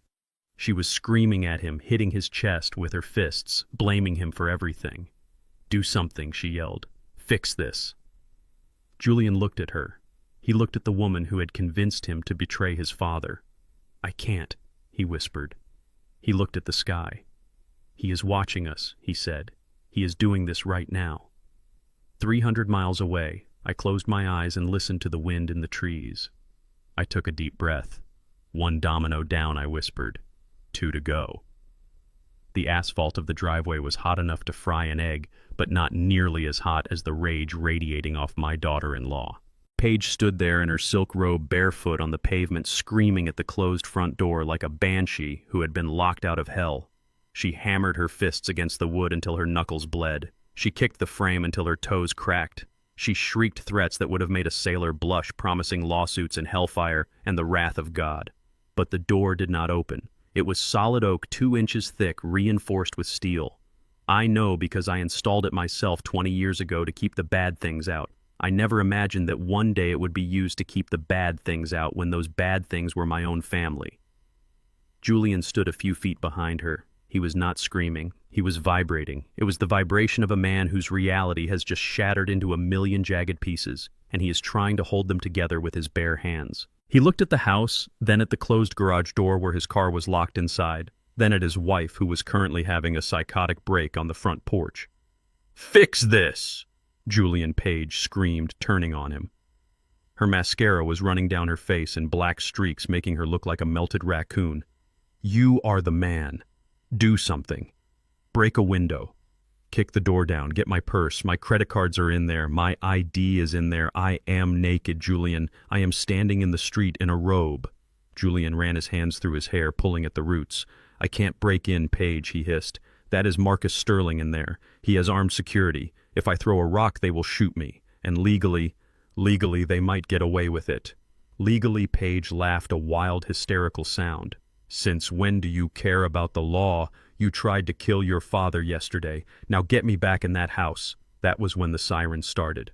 Not the distant wail of a passing ambulance, but the sharp, aggressive whoop-whoop of police cruisers turning into the cul-de-sac. 2 squad cars pulled up, lights flashing blue and red, bouncing off the brick facade of my former home. Paige stopped screaming. A look of relief washed over her face. She thought the cavalry had arrived. She thought she could charm her way out of this. She tightened the belt of her robe, wiped her face, and put on her best victim smile. "Thank God," she said, walking toward the first officer stepping out of the car. "Officer, you have to help us. There are men in our house, armed men. They threw us out. They stole my jewelry. It is a home invasion." The officer was a young man with a buzz cut and a face that said he had zero patience for domestic disputes in rich neighborhoods. He didn't look at Paige's smile. He looked at the clipboard in his hand. "Are you Julian and Paige Coleman?" he asked. "Yes," Paige said, tears welling up in her eyes instantly. "We are the victims. My father-in-law—" The officer held up a hand, stopping her mid-sob. "We received a call from the property owner, Mr. Sterling, regarding 2 individuals trespassing on the premises and causing a disturbance. He says you were served with a notice to vacate and refused to leave the property line." "Refused?" Paige shrieked, dropping the act. "We live here. This is our house. You can't trespass on your own property." The officer looked at Julian. "Sir, do you have a deed? Do you have a lease? Do you have any proof of residency or ownership in your name?" Julian opened his mouth, then closed it. He looked at the ground. "My father," he mumbled. "Your father sold the property," the officer said. "We verified the title transfer with the county clerk 10 minutes ago. Mr. Coleman, this is no longer your residence. You have been evicted, and Mr. Sterling is pressing charges for disturbing the peace if you don't remove yourselves from the curb immediately." Paige lunged at the officer. She actually tried to grab his badge. "You are lying," she screamed. "It is a conspiracy. You are all working for him." The officer stepped back, his hand dropping to his taser. "Ma'am, take a step back. Now." Julian grabbed Paige around the waist and hauled her back. He knew better than to fight a cop on the sidewalk. He knew that was a fight he would lose. "Can we at least get our things?" Julian asked, his voice broken and small. "Our clothes, my laptop, her purse." "We have nothing, officer. Look at us." The officer sighed. He keyed his radio. "I will ask the owner if he is willing to release any personal effects." He walked up to the front door and knocked. The door opened. Marcus Sterling appeared holding a cigar. He spoke to the officer for a moment, then nodded. He snapped his fingers and one of the security guards appeared carrying 2 black heavy-duty trash bags. He threw them down the steps. They landed with a wet thud on the driveway. One bag split open, spilling Julian's expensive Italian suits onto the dirty asphalt. "There you go," Marcus called out. "Courtesy of the management. Now get off my lawn." The door slammed shut again. Julian walked over to the bags. He picked up a shoe. It was scuffed. He picked up a shirt. It was wrinkled. This was his inheritance. This was what was left of the empire he thought he deserved. 2 trash bags of clothes and a pair of bruised egos. But the humiliation wasn't done yet. The commotion had drawn a crowd. In a neighborhood like this, gossip travels faster than fiber optic internet. Doors were opening all down the street. People were stepping out onto their porches holding coffee cups and cell phones. And right across the street stood Mrs. Higgins. Mrs. Higgins was the head of the Homeowners Association. She was a woman Paige had tormented for years. Paige had reported Mrs. Higgins for having grass that was half an inch too high. She had made fun of Mrs. Higgins' car. She had called Mrs. Higgins a peasant to her face at the block party last year. Now Mrs. Higgins was standing on her front lawn holding her iPhone up horizontally, filming the entire scene. "Smile, Paige." Mrs. Higgins called out, her voice sweet as poison. "You are live on Facebook." Paige turned around. She saw the phone. She saw the neighbors watching. She saw the judgment in their eyes. The social status she had cultivated so carefully, the illusion of wealth and power she had built it all, evaporated in the heat of the afternoon sun. "Stop filming me!" she screamed, covering her face with her hands. "Stop it, you old hag!" Mrs. Higgins just zoomed in. "Say cheese, dear. Tell us again how rich you are." Julian grabbed the trash bags. He grabbed Paige's arm. "We have to go," he whispered. "Go where," Paige sobbed, pulling away from him. "We don't have a car, Julian. We don't have money. Where are we going to go?" Julian looked around. He felt the walls closing in. The reality of the situation finally hit him with the force of a freight train. This wasn't just bad luck. This wasn't a clerical error. This was a systematic dismantling of his entire existence. First, the hospital bed was empty. Then the bank accounts were frozen. Then the house was sold. Then the humiliation. It was a checklist. Someone was checking off boxes one by one. It wasn't random. It was engineered. And he knew only one man capable of engineering a collapse this precise. "Dad," he whispered. He dropped the bags. He reached into his pocket. His phone was the only thing he had left. His hands were shaking so badly he almost dropped it. He scrolled through his contacts. Ray Coleman. He hit dial. He didn't expect an answer. He expected voicemail. He expected the cold silence of a disconnected line. He wanted to scream his rage into the void. Ring, ring, click. The line opened. There was silence on the other end. No hello, no question, just the sound of breathing. Calm, steady breathing. Julian froze. He pressed the phone to his ear so hard it hurt. "Dad," he choked out. The silence continued. "Dad, are you there?" Still nothing. But he knew. He could feel the presence on the other end. He could feel the eyes watching him from 300 miles away.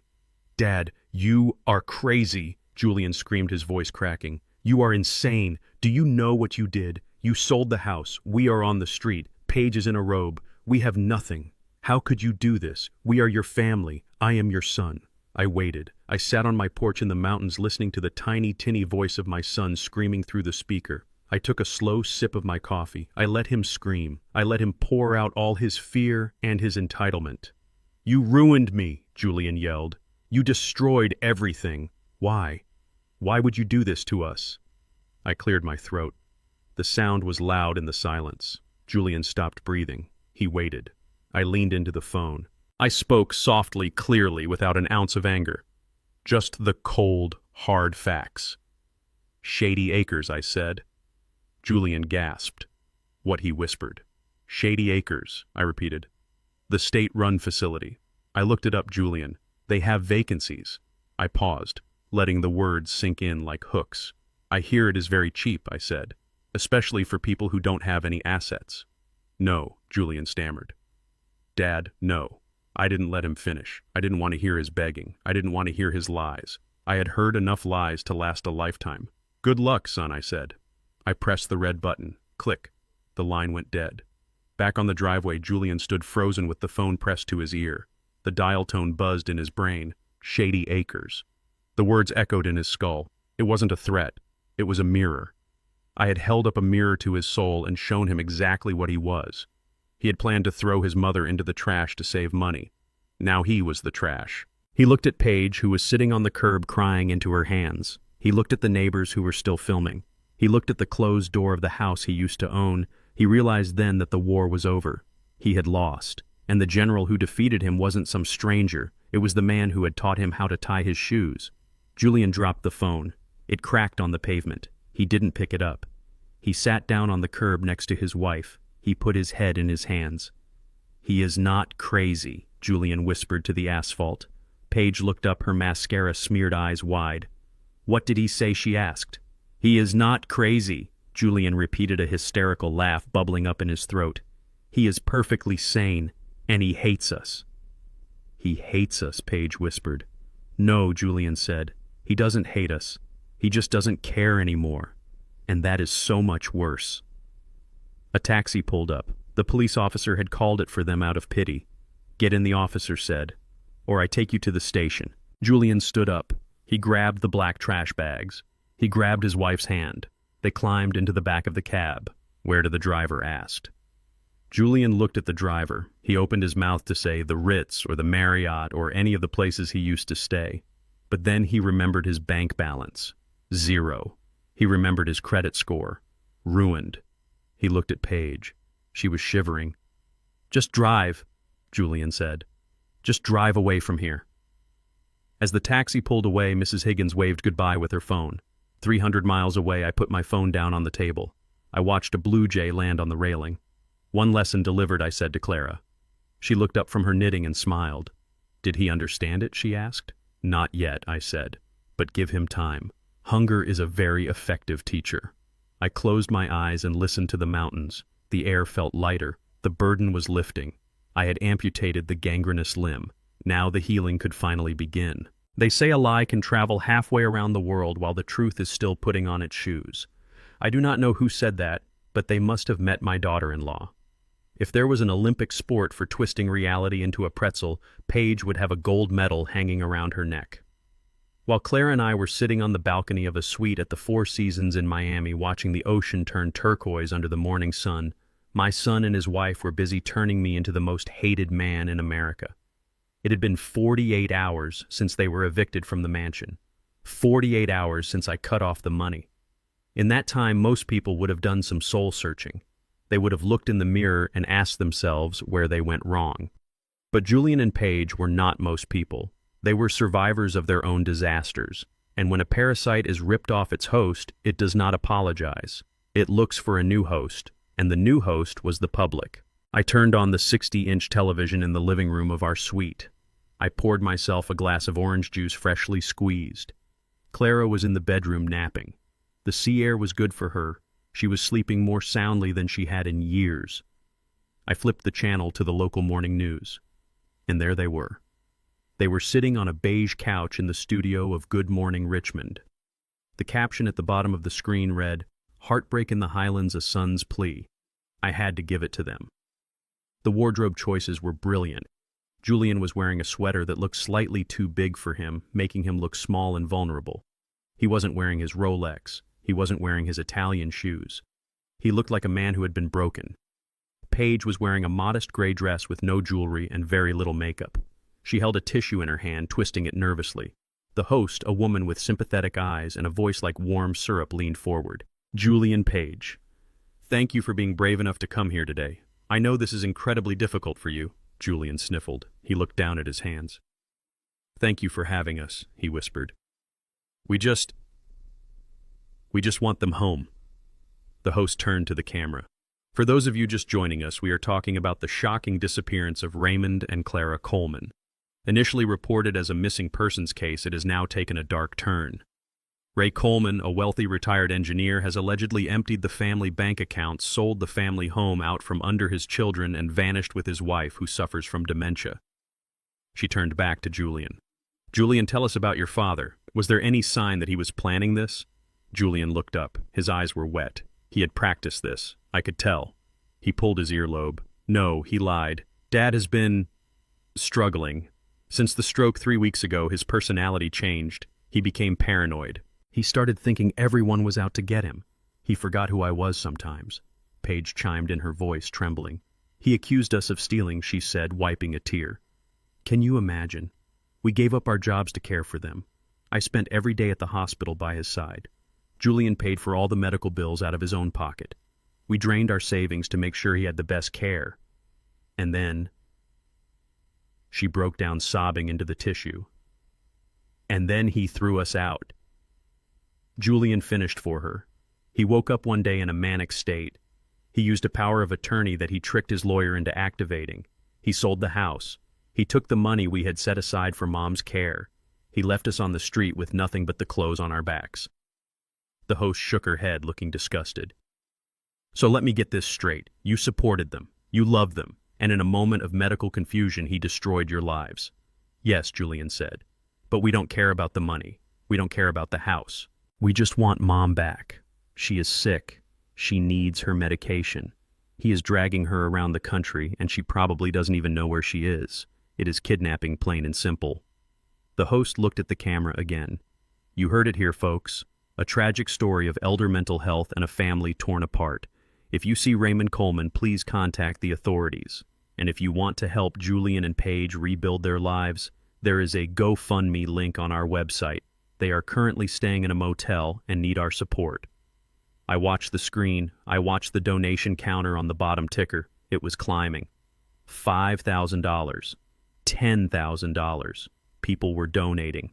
Strangers were sending money to the man who had planned to throw his mother in a state-run nursing home.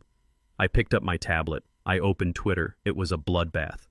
The hashtag selfish Ray was trending. I can't believe a father would do this to his own son. Dementia is real, guys. It's real. This old man needs to be in a facility, not running around spending his kid's inheritance. Julian looks heartbroken. I just donated $50. Hope they find that monster. Monster. That was what they were calling me. A monster. A senile tyrant. A thief. I took a sip of my juice. It tasted sweet. I looked at Julian on the screen. He was hugging Paige, now comforting her while she cried crocodile tears. They were good. They were really good. They had taken the narrative and flipped it upside down. They had turned their victimhood into a currency. They thought they had won the court of public opinion. They thought that if they screamed loud enough, the truth would hide in the corner. But they forgot one thing. I am an engineer. I record data, I measure stress, and I keep receipts. I picked up my phone. I dialed Solomon. He answered on the first ring. Are you watching this, Ray? He asked. I am watching, I said calmly. It is a circus, Solomon said, his voice tight with anger. They are slandering you, Ray. They are accusing you of financial abuse. We can sue them for defamation. We can issue a cease and desist. No, I said. No lawsuits, Solomon. That takes too long. And it makes me look defensive. Then what do you want to do? Solomon asked. The public is eating this up. That GoFundMe is up to $20,000. They are getting rich off their lies. I laughed. It was a low rumble in my chest. Let them make a little money, I said. It will make the fall hurt more. Ray. What is the play here? Solomon asked.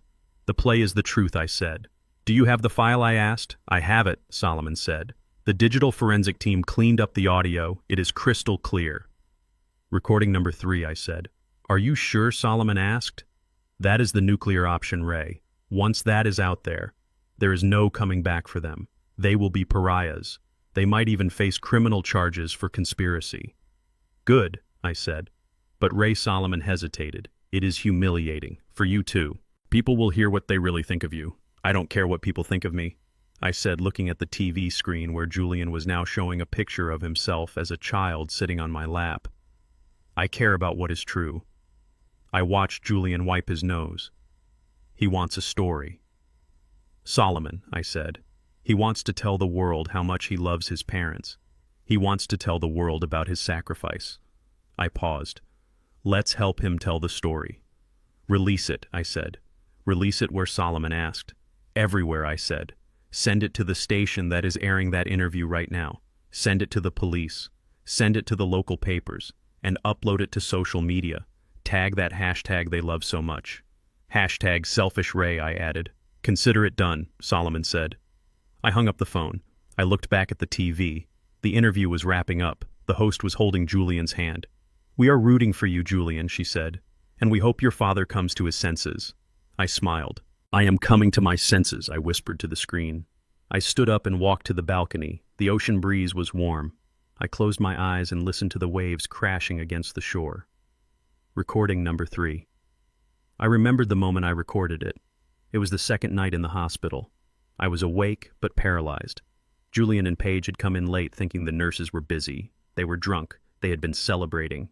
They stood over my bed and they talked. They didn't talk about renovations or nursing homes that night. They talked about hate.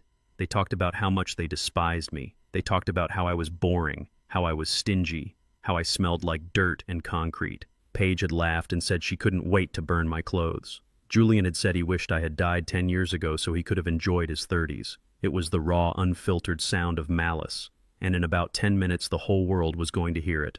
I went back inside. I poured myself a glass of bourbon. It was a little early for whiskey, but today was a special occasion. I sat down in the armchair and unmuted the TV. The commercial break was ending.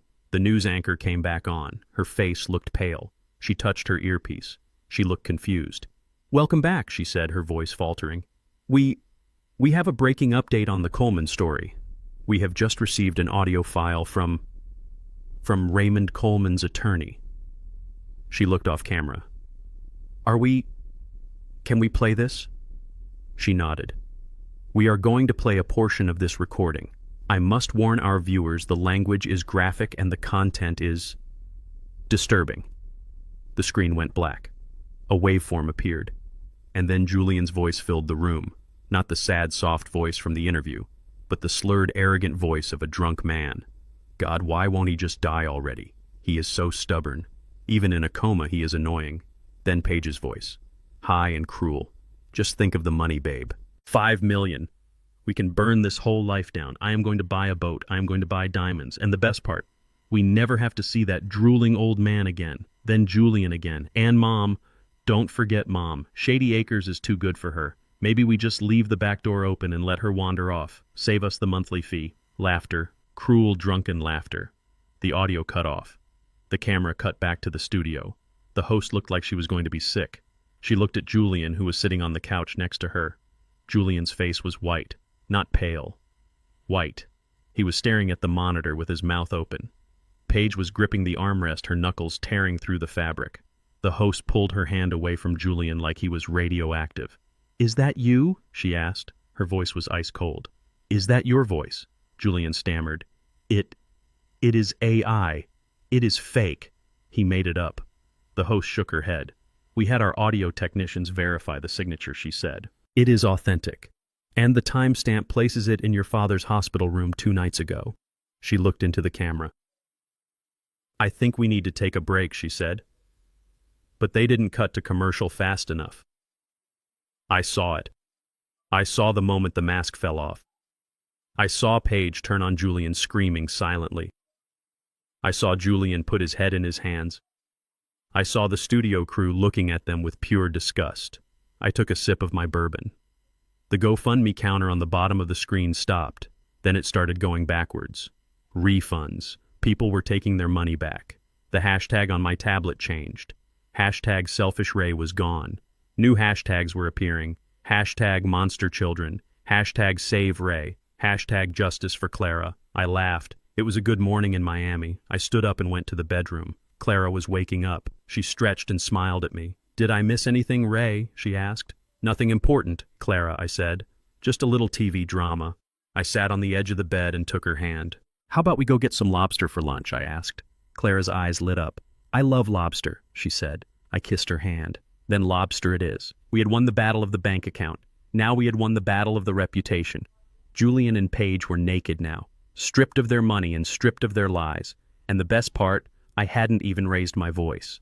The silence that followed the playing of recording number 3 was heavy enough to crush a tank. In the television studio, the air had been sucked out of the room, leaving a vacuum of pure shock. In my hotel suite in Miami, I sat on the edge of the sofa, gripping my glass of bourbon, watching the color drain from my son's face on high definition. It is a rare thing to watch a human soul being stripped naked on live television. Usually people have the decency to hide their sins in the dark, but Julian and Paige had brought theirs into the spotlight, and now the spotlight was burning them alive. The news anchor, a woman who 10 minutes ago had been holding Julian's hand and offering him tissues, looked like she had just realized she was holding a handful of toxic waste. She physically recoiled. She scooted her chair a good 6 inches away from them on the set. Her face was a mask of professional horror, trying to maintain composure while digesting the vile words that had just echoed through the studio speakers. "We need to," she stammered, looking off camera to her producer. "We need to clarify something. That voice. That was you, Mrs. Coleman." Paige tried to speak. Her mouth opened and closed like a fish on a dock, but no sound came out. The arrogant, self-assured life coach who lectured people on manifesting abundance was gone. In her place was a terrified woman realizing that her career was currently incinerating in real time. It was taken out of context, she finally choked out. Her voice was high and thin. We were stressed. It was a joke. A dark joke to cope with the trauma. The anchor shook her head slowly. Her eyes were cold. A joke she repeated flatly. "You called your mother-in-law a burden. You said, and I quote, 'Pull the plug, babe. The old lady is just a drain on the assets. I want to turn the master bedroom into a yoga studio.'" She paused, letting the cruelty of that sentence hang in the air. "You wanted to turn a grieving widow's bedroom into a yoga studio before her husband was even buried." Julian tried to intervene. He put a hand on Paige's arm, trying to steady her, but his own hand was shaking so violently it looked like a spasm. "Look," he said, his voice cracking. "You don't understand the pressure we were under. Grief makes people say crazy things. We love my parents. That recording is manipulated. My father has millions of dollars. He hired experts to fake this." The anchor touched her earpiece. She listened for a second, then looked back at Julian with a gaze that could freeze water. "Actually, Mr. Coleman, our producers have just confirmed that the metadata on the file is authentic. It was recorded on a smartwatch located in room 304 of Richmond General Hospital at 11:45 p.m. on Tuesday. The voice print matches." She turned to the camera. "We are going to take a short break." The feed didn't cut instantly.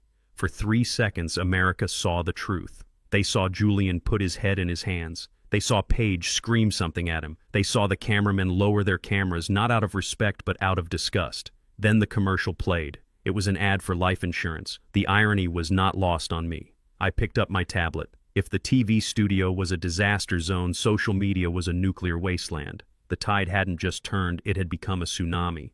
The hashtag #SaveRay was trending #1 globally, but it wasn't just support for me, it was a witch hunt for them. I scrolled through the comments on Paige's Instagram page. She had spent years building a brand based on positivity and wellness. She had 50,000 followers who bought her courses and listened to her podcasts. Now the comments were scrolling so fast, I couldn't read them all. "You manifest death, not abundance. I want a refund on your course, you monster." Yoga studio. "You need a prison cell. How could you do that to an old woman? #Justice for Clara." Then came the emails. I didn't see them directly, but I saw the result. Paige's phone, which was sitting on the coffee table in the TV studio, started lighting up. Even on the muted wide shot of the studio feed, I could see it buzzing relentlessly. It wasn't friends calling to check on her. It was the sponsors. I knew how these contracts worked. I knew about the morality clauses. A brand that sells organic tea or yoga mats cannot be associated with a woman who plots to kill her father-in-law for real estate. Paige looked at her phone. She read a notification. She dropped the phone like it was hot. She started to cry. Real tears this time. Tears of financial ruin. And then it was Julian's turn. His phone didn't buzz with social media notifications. It buzzed with a call from a number I recognized.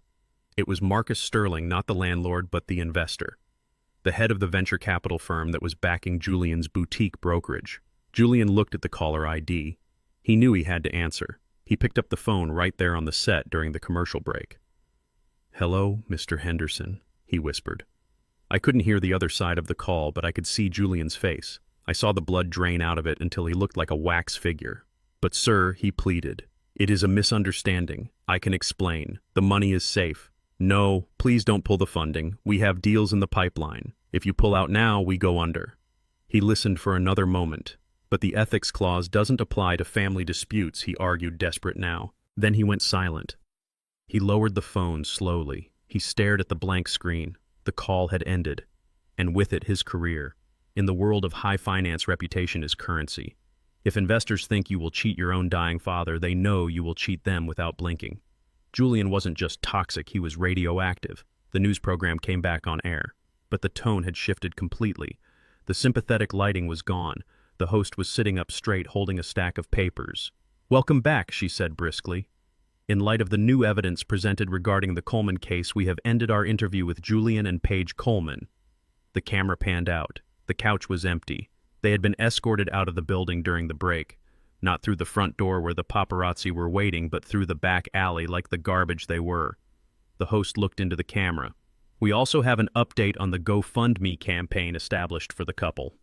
The platform has suspended the account pending an investigation into fraud. All donations are being refunded to the donors." She paused and her face softened. "To Raymond and Clara Coleman, if you are watching this, we hope you are safe, and we hope you find the peace you deserve." I turned off the TV. The silence in the hotel room was sweet. It was the sound of justice. It was the sound of a structure collapsing because the foundation was rotten. I looked at Clara. She was sitting on the balcony watching a seagull land on the railing. She didn't know about the hashtags. She didn't know about the investors. She just knew that the ocean was blue and the sun was warm. "Did the bad people go away?" Ray, she asked without turning around. "Yes, Clara," I said, walking out to stand beside her. "The bad people went away." She nodded. "Good. They were too loud." I put my arm around her. "They won't be loud anymore," I said. "They are going to be very quiet for a long time." But even as I said it, I knew it wasn't entirely true. Julian was down, but he wasn't out. I knew my son. I knew his desperation. When a rat is cornered, it doesn't surrender. It bites. He had lost the house. He had lost the money. He had lost his reputation. He had nothing left to lose. And a man with nothing left to lose is the most dangerous man on earth. He wouldn't come for me. He knew he couldn't touch me. I was too smart, too protected. He would come for the one thing I couldn't lock in a safe. I thought about Mia, my granddaughter, 10 years old, innocent. She was at a boarding school in Connecticut, a safe distance away from her parents' toxicity. But Julian was her father. He had rights, or at least he thought he did. My phone buzzed. It was Solomon. "You saw it?" he asked. "I saw it," I said. "It was beautiful." "It was a slaughter," Solomon said. "But Ray, we need to be careful." "I just got a call from the private investigator we hired to watch Julian." "What is he doing?" I asked. "He is at the airport," Solomon said. "He just bought a ticket." "To Miami?" I asked, feeling my muscles tense. "No," Solomon said. "To Connecticut." Connecticut. My blood ran cold. The warmth of the Miami sun vanished instantly. "He is going for Mia," I whispered. "He is desperate," Ray Solomon said. "He thinks if he gets the kid, he can use her as leverage. He knows she is your weak spot. He thinks if he holds her hostage, you will open the checkbook." I gripped the railing of the balcony so hard I thought the metal would bend. "He won't touch her," I snarled. "He is her father," Ray Solomon warned. "Until a court says otherwise, he has the right to pick her up from school." I looked at my watch. It was 2 o'clock. School got out at 3:30. He couldn't make it in time today, but he would be there tomorrow morning. "Get the jet ready, Solomon," I said. "The jet." "We are leaving Miami," I said. "We are going to Connecticut." "Ray, you can't just kidnap the kid," Solomon said. "That crosses a line." "I am not kidnapping her," I said. "I am saving her. You saw what they did to his mother. You think I am going to let him use my granddaughter as a bargaining chip?" I hung up the phone. I looked at Clara. "Pack your bag, Clara," I said. "Are we going on another trip?" she asked, smiling. "Yes," I said. "We are going to see Mia." Clara clapped her hands. "Oh, I miss Mia. Is she coming to play?" "We are going to get her," I said, "before the wolf gets to the door." I walked back into the room. I felt the familiar hum of adrenaline. The war wasn't over. It had just moved to a new battlefield. Julian thought he could use a child to fight his battles. He forgot that I was a bridge builder, and the most important job of a bridge is to carry the vulnerable safely over the dangerous water. I would burn every dollar I had left to keep that little girl safe. I grabbed my suitcase. "I am coming, Mia," I whispered. "And Grandpa is bringing the hammer." Desperation has a distinct odor. It smells like unwashed clothes and stale fast food, and the sharp metallic tang of adrenaline that comes when you have backed yourself into a corner with no exit. When Julian and Paige arrived in Connecticut, they were reeking of it. They drove a rented compact car because their luxury vehicles had been seized. They wore clothes that were wrinkled because they had been living out of suitcases. But they walked into the lobby of the prestigious St. Jude's boarding school with their heads held high, trying to wear their arrogance like armor. I was not there to see it happen, but I know exactly how it played out, because I know my granddaughter. Mia is 10 years old, going on 30. She has my eyes and her grandmother's intuition. She knows when a bridge is sturdy, and she knows when it is about to collapse. Julian signed her out at the front office. He was still her father. The court order stripping him of his assets did not strip him of his parental rights. Not yet. He smiled at the receptionist. He told her they were taking Mia for a surprise family weekend. The receptionist didn't know that the man standing in front of her was currently trending on Twitter as the most hated son in America. She just saw a father in a suit. Mia came running down the hallway with her backpack bouncing against her shoulders. She stopped when she saw them. She didn't run into their arms. She hesitated. She saw the dark circles under Julian's eyes. She saw the manic tightness in Paige's jaw. Children are like seismographs. They feel the earthquake before the ground starts shaking. "Hi, Dad," Mia said quietly. "Where is the Mercedes?" "It is in the shop, honey," Julian lied. "We got a rental. Come on. We are going on an adventure." They took her. They put her in the backseat of a car that smelled like cheap air freshener and drove her away from the only stability she had left. But they didn't go to a resort. They didn't go to a theme park. They drove to a roadside motel off the interstate, the kind of place where the neon sign flickers and the sheets are thin enough to read a newspaper through. I was sitting in a hotel room 10 miles away with Clara and Solomon when my phone buzzed. It wasn't a call. It was a notification from the family plan tracking app. Mia's iPhone is offline. My heart skipped a beat. They had taken her phone. They had cut the line. I tried calling her number, straight to voicemail. I tried calling Julian, blocked. I tried calling Paige, blocked. The silence was deafening. It was heavier than the concrete slabs I used to lift. It pressed down on my chest, making it hard to breathe. They had the one thing that mattered more to me than all the money in the world. Then the message arrived. It came from a burner number. A text message, short, brutal, transactional. "We have her. If you ever want to hear her voice again, wire $5 million to the crypto wallet below. You have 2 hours. If you call the police, she disappears. Do not test us, old man." I stared at the screen. I felt a coldness spread through my veins that had nothing to do with the air conditioning. This wasn't just extortion. This was a declaration of war on the innocent. They were using a 10-year-old girl as a bargaining chip. They were terrified and broke, and they had decided that selling their own daughter back to her grandfather was their only way out. Clara looked at me. She saw the look on my face. She put down her knitting. "Is it Mia?" she asked softly. "Is she okay?" I put the phone down on the table. I covered her hand with mine. "She is scared, Clara," I said. "But she is going to be okay. Because we are going to get her back." Solomon stood up. He read the text message over my shoulder. He took off his glasses and rubbed the bridge of his nose. "Kidnapping," he whispered. "Extortion. Ray, this is a federal crime. We call the FBI. They can have a tactical team at that motel in 20 minutes. I shook my head. "No, FBI," I said. "Ray, are you crazy?" Solomon asked. "They are threatening to make her disappear. They are cowards, Solomon," I said. "They won't hurt her physically. They need her. She is their golden ticket. But if we send in a SWAT team with flashbangs and assault rifles, we traumatize that little girl for life. I don't want her to see her father dragged out at gunpoint. I want to end this surgically." Then what Solomon asked. "You can't pay them. If you pay $5 million today, they will ask for $10 million next week. You teach them that Mia is a product for sale." I stood up and walked to the window. I looked out at the rain falling on the Connecticut streets. "I am not paying them a dime," I said. "I am going to bankrupt them morally." I turned back to Solomon. "Call the Department of Children and Families. Call Child Protective Services." "CPS," Solomon asked. "Ray, they move slow. They need an investigation. They move slow when they deal with hearsay," I said. "They move fast when there is imminent danger. And we are going to give them a dossier that proves imminent danger." I sat down at the desk. I opened my laptop. I started typing. "I am an engineer. I build cases like I build structures, layer by layer, fact by fact. Fact number 1, homelessness. Julian and Paige have no fixed address. They have been evicted. They are living in a motel. That is instability. Fact number 2. Financial ruin. They have zero assets and massive debts. They cannot provide food, shelter, or basic necessities for a child. Fact number 3. Flight risk. They have severed communication and are attempting to extort money to flee the country. But those were just the bricks. I needed the mortar. I needed the evidence that would make a social worker drop their coffee and call the police immediately. I pulled up the audio files.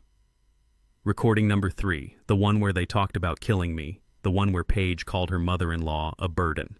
But there was another one, recording number 4. I had never played this one for anyone. It was recorded the night before I woke up. Julian and Paige were arguing in my hospital room. I hate that kid. Paige's voice hissed on the recording. Mia is so needy.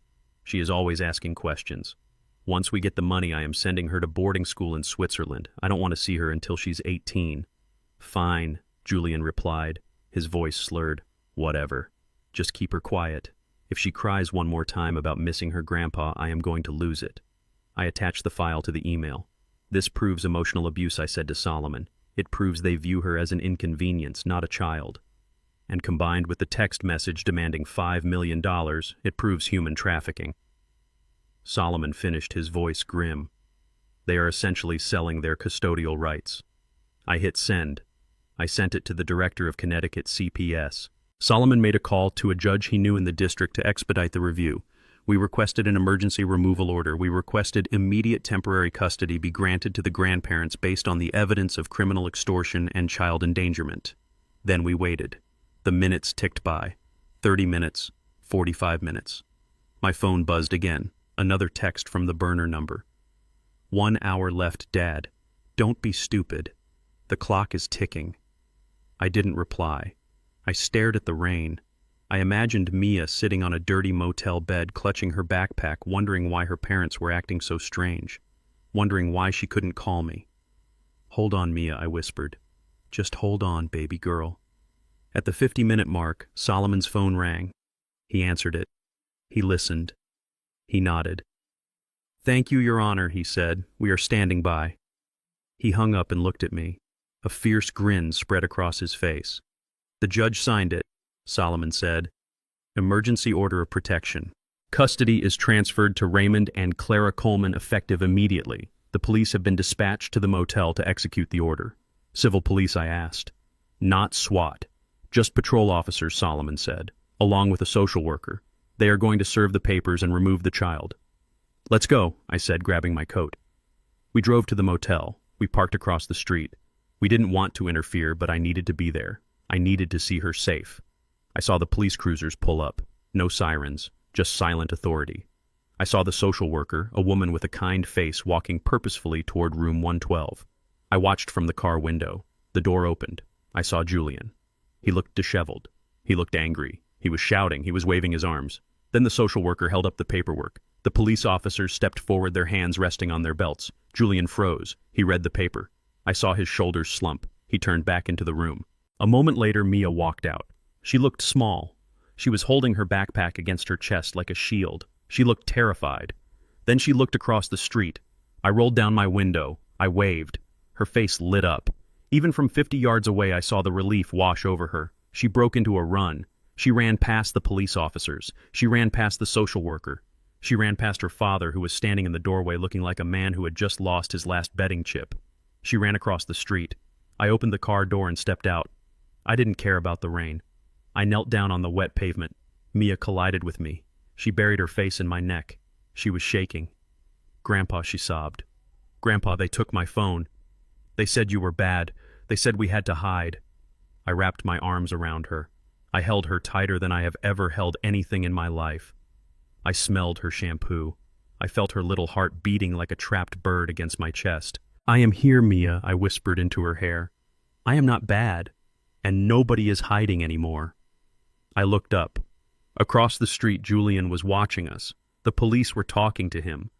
They were explaining that he was no longer a father in the eyes of the law. He was just a man who had tried to sell his daughter, and the sale had been declined. Paige came to the door. She saw Mia in my arms. She saw the police. She didn't run to her daughter. She turned around and went back inside the room, slamming the door. She gave up, just like that. Julian stood alone in the rain. He looked at me. I looked at him. There was no victory in his eyes, only a vast, empty defeat.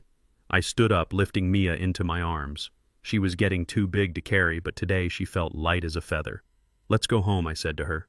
"Grandma is waiting." We got in the car. Solomon started the engine.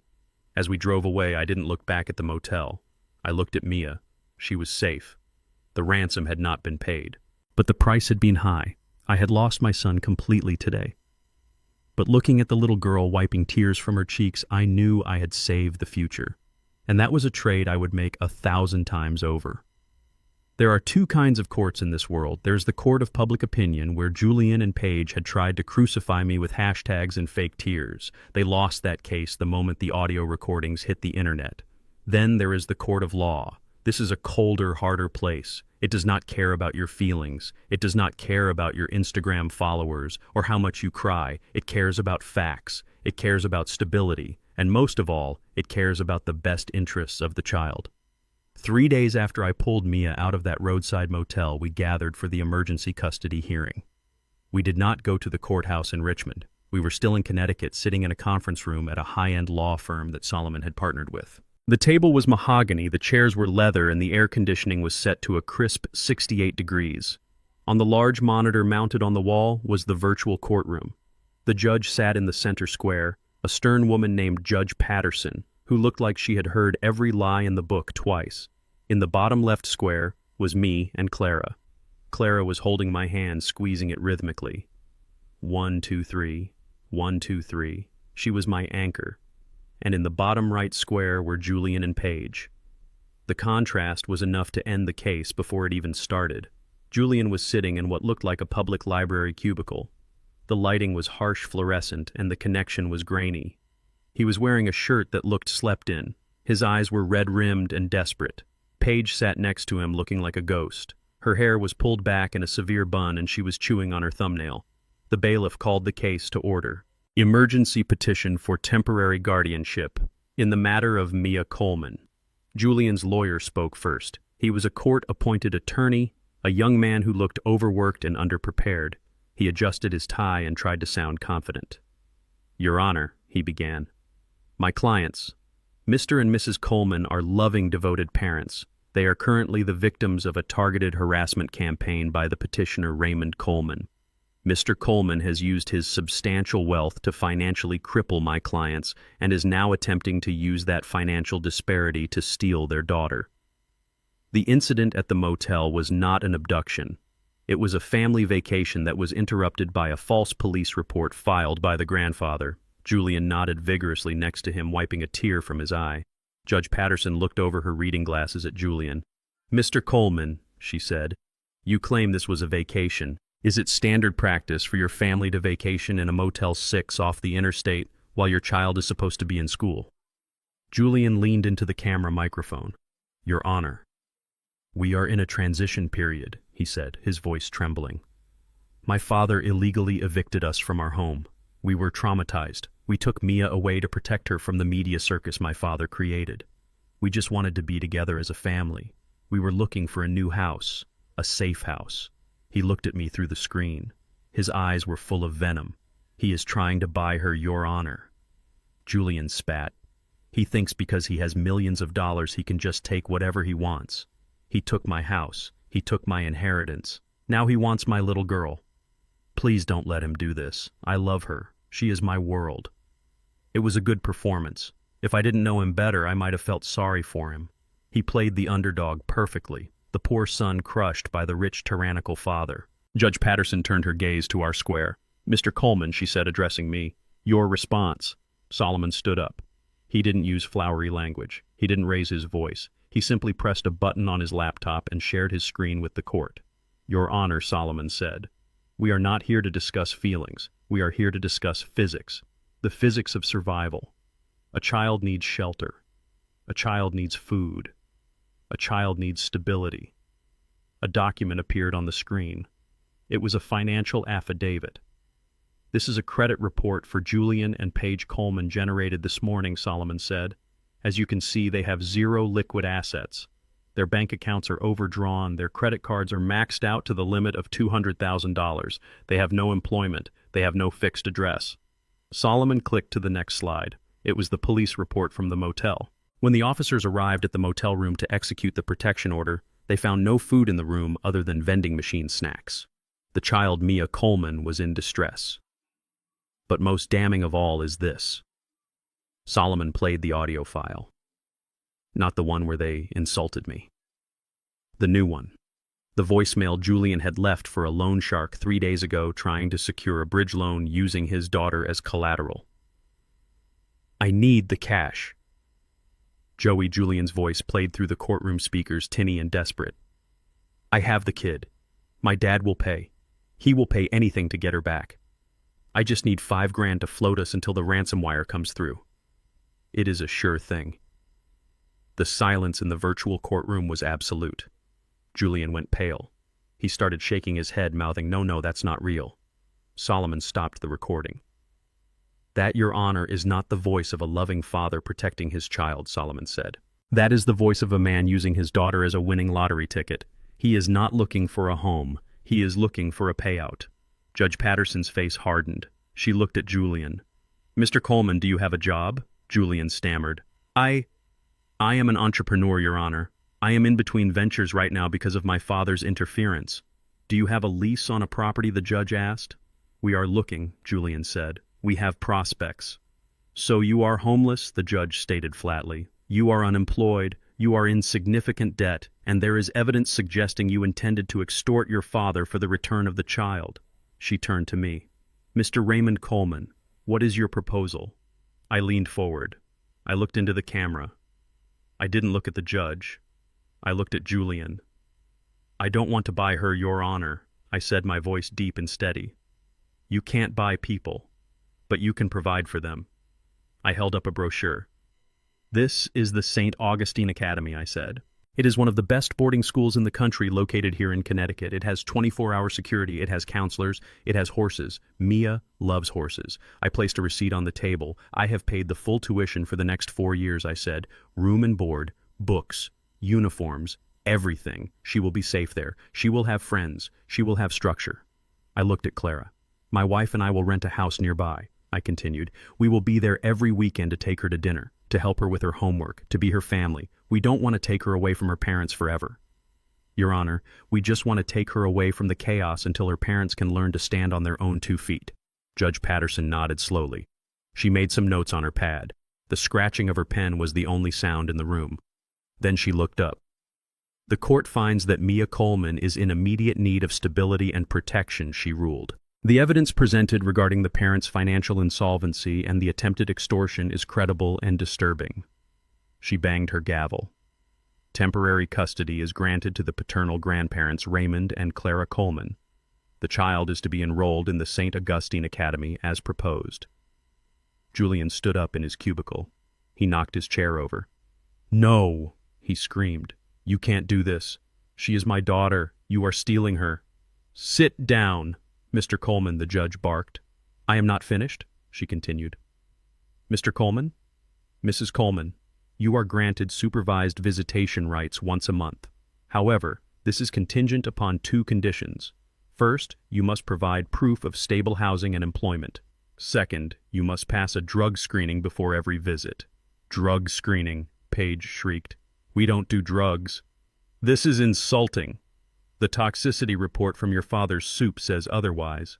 Mrs. Coleman, the judge said coldly. Case closed. The screen went black. The connection was cut. I sat back in my chair. I let out a breath I felt like I had been holding for days. It was over.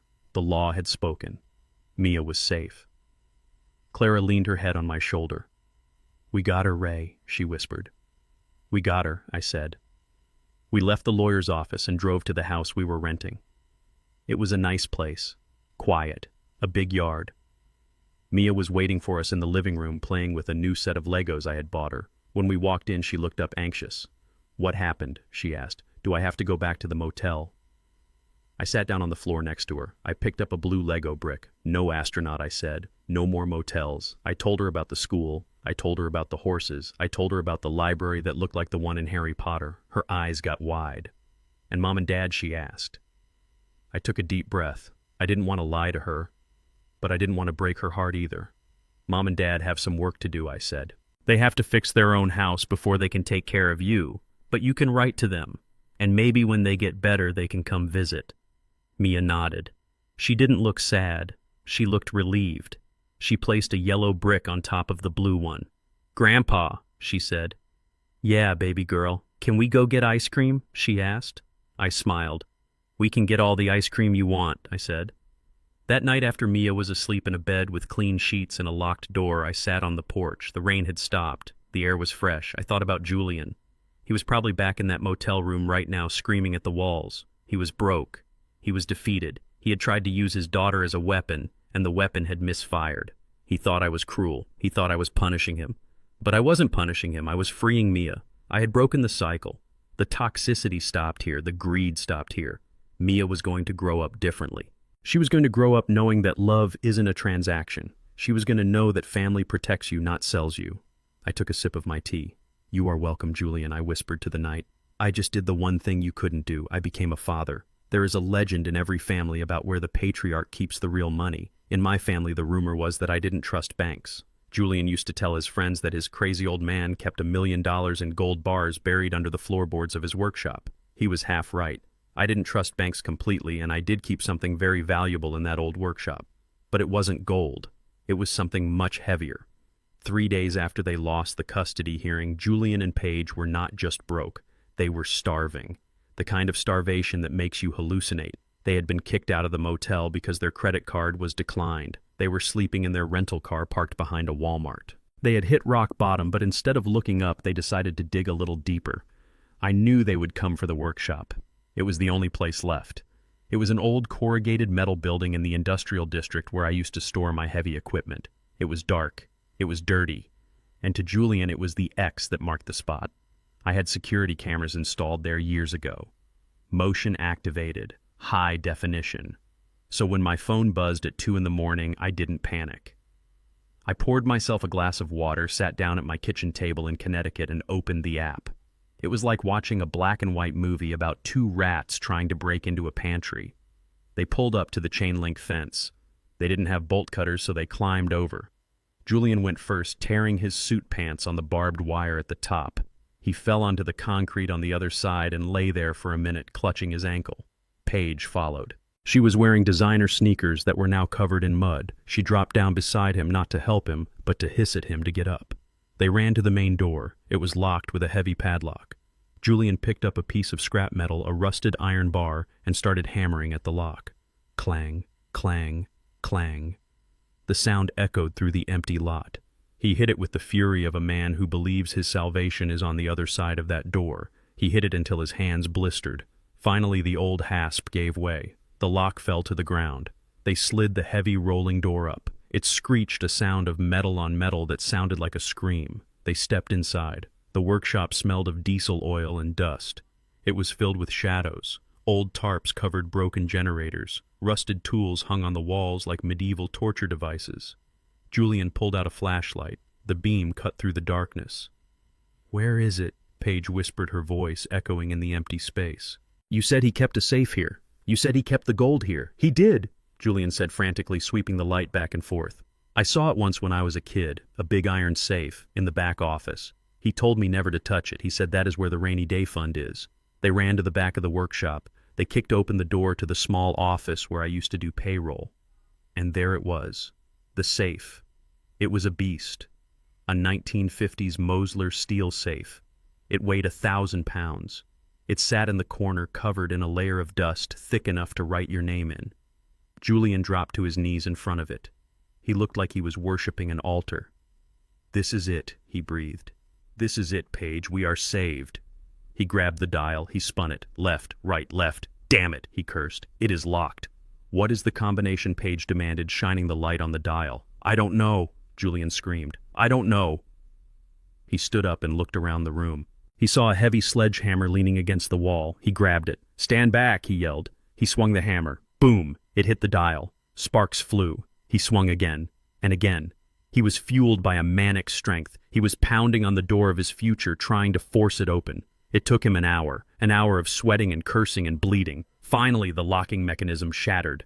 The handle hung loose. Julian dropped the hammer. He was panting. His shirt was soaked through. "Open it," Paige whispered. Julian grabbed the handle. He pulled. The heavy steel door groaned and swung open. They both leaned in. The flashlight beam illuminated the interior of the safe. They expected to see the glint of gold bars. They expected to see stacks of $100 bills wrapped in rubber bands. They expected salvation. But the safe was dark. There was no gold. There was no cash. There was only a single neat stack of papers sitting on the middle shelf. Julian froze. He blinked. He reached in and grabbed the stack. He pulled it out into the light. "What is that?" Paige asked, her voice rising in panic. "Where is the money, Julian?" Julian didn't answer. He was staring at the papers in his hands. He flipped through the first one, then the second, then the third. His knees gave out. He slid down the wall and sat on the dirty floor. "No," he whispered. "No, no, no." "What is it?" Paige screamed, grabbing the papers from his hand. She looked at them. The first page was a document from the Venetian casino in Las Vegas. It was a promissory note for a gambling debt of $80,000. The second page was a statement from American Express. A delinquent balance of $55,000 passed to collections. The third page was a loan agreement from a private lender, a shark, $100,000 at 20% interest. "But look at the bottom page," Julian whispered, pointing a shaking finger at the document. "Look at the holder of the debt." Paige looked. At the bottom of every single page there was a stamp, a red ink stamp that read "sold and transferred." And underneath that stamp was the name of the new creditor, the Miller Heritage Trust. Julian looked up at the ceiling as if he could see me watching him. "He bought it," he whispered. "He bought the debt." I sat in my kitchen 300 miles away and took a sip of water. "Yes, son, I bought it. While you were plotting to put your mother in a nursing home, I was making phone calls. I knew about your gambling, Julian. I knew about the credit cards. I knew you were drowning. And I knew that when a man is drowning, he will grab onto anything to stay afloat. So I called your creditors. I called the casinos. I called the banks. I called the sharks. Debt is a commodity. It can be bought and sold just like corn or steel. And when a creditor knows a debtor is broke, they are happy to sell that debt for pennies on the dollar just to get it off their books. But I didn't buy it for pennies. I bought it at full price. I wanted to own every single cent of your mistakes." Julian flipped to the last page in the stack. It wasn't a legal document. It was a letter, handwritten on my personal stationery. Julian read it out loud. His voice broke with every word. "Dear Julian, you came here looking for gold, but the only thing you have ever earned in your life is debt. You thought you could run away from your mistakes. You thought you could declare bankruptcy and start over. But you can't run from me. I have purchased all of your outstanding liabilities. I am now your sole creditor. I own your gambling markers. I own your credit card balances. I own the personal loans you took out to buy things you didn't need. The total is $450,000. You might be wondering what the repayment terms are. Usually a bank would just garnish your wages or seize your assets. But you don't have any wages and I already took your assets. So here's the deal. I decide the interest rate. I decide the payment schedule. And if you miss a single payment, I will exercise my right to enforce the judgment. That means jail time for fraud. That means you will never borrow a dime from anyone ever again. There is no gold in this safe, son. There is only the weight of your own choices. Carry it. Love, Dad."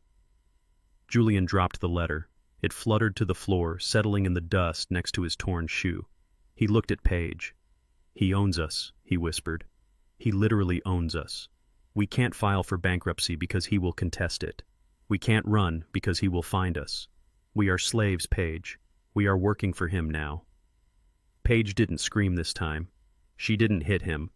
She just stared at the open safe, the empty black hole that represented their future. She realized then that there was no bottom to this pit. Every time they thought they hit the floor, I pulled a lever and dropped them another 10 feet.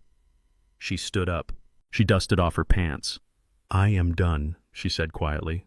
"What?" Julian asked. "I am done with you," she said. "I married a rich man. I stuck around for a broke man. But I am not sticking around for a man who is owned by his father."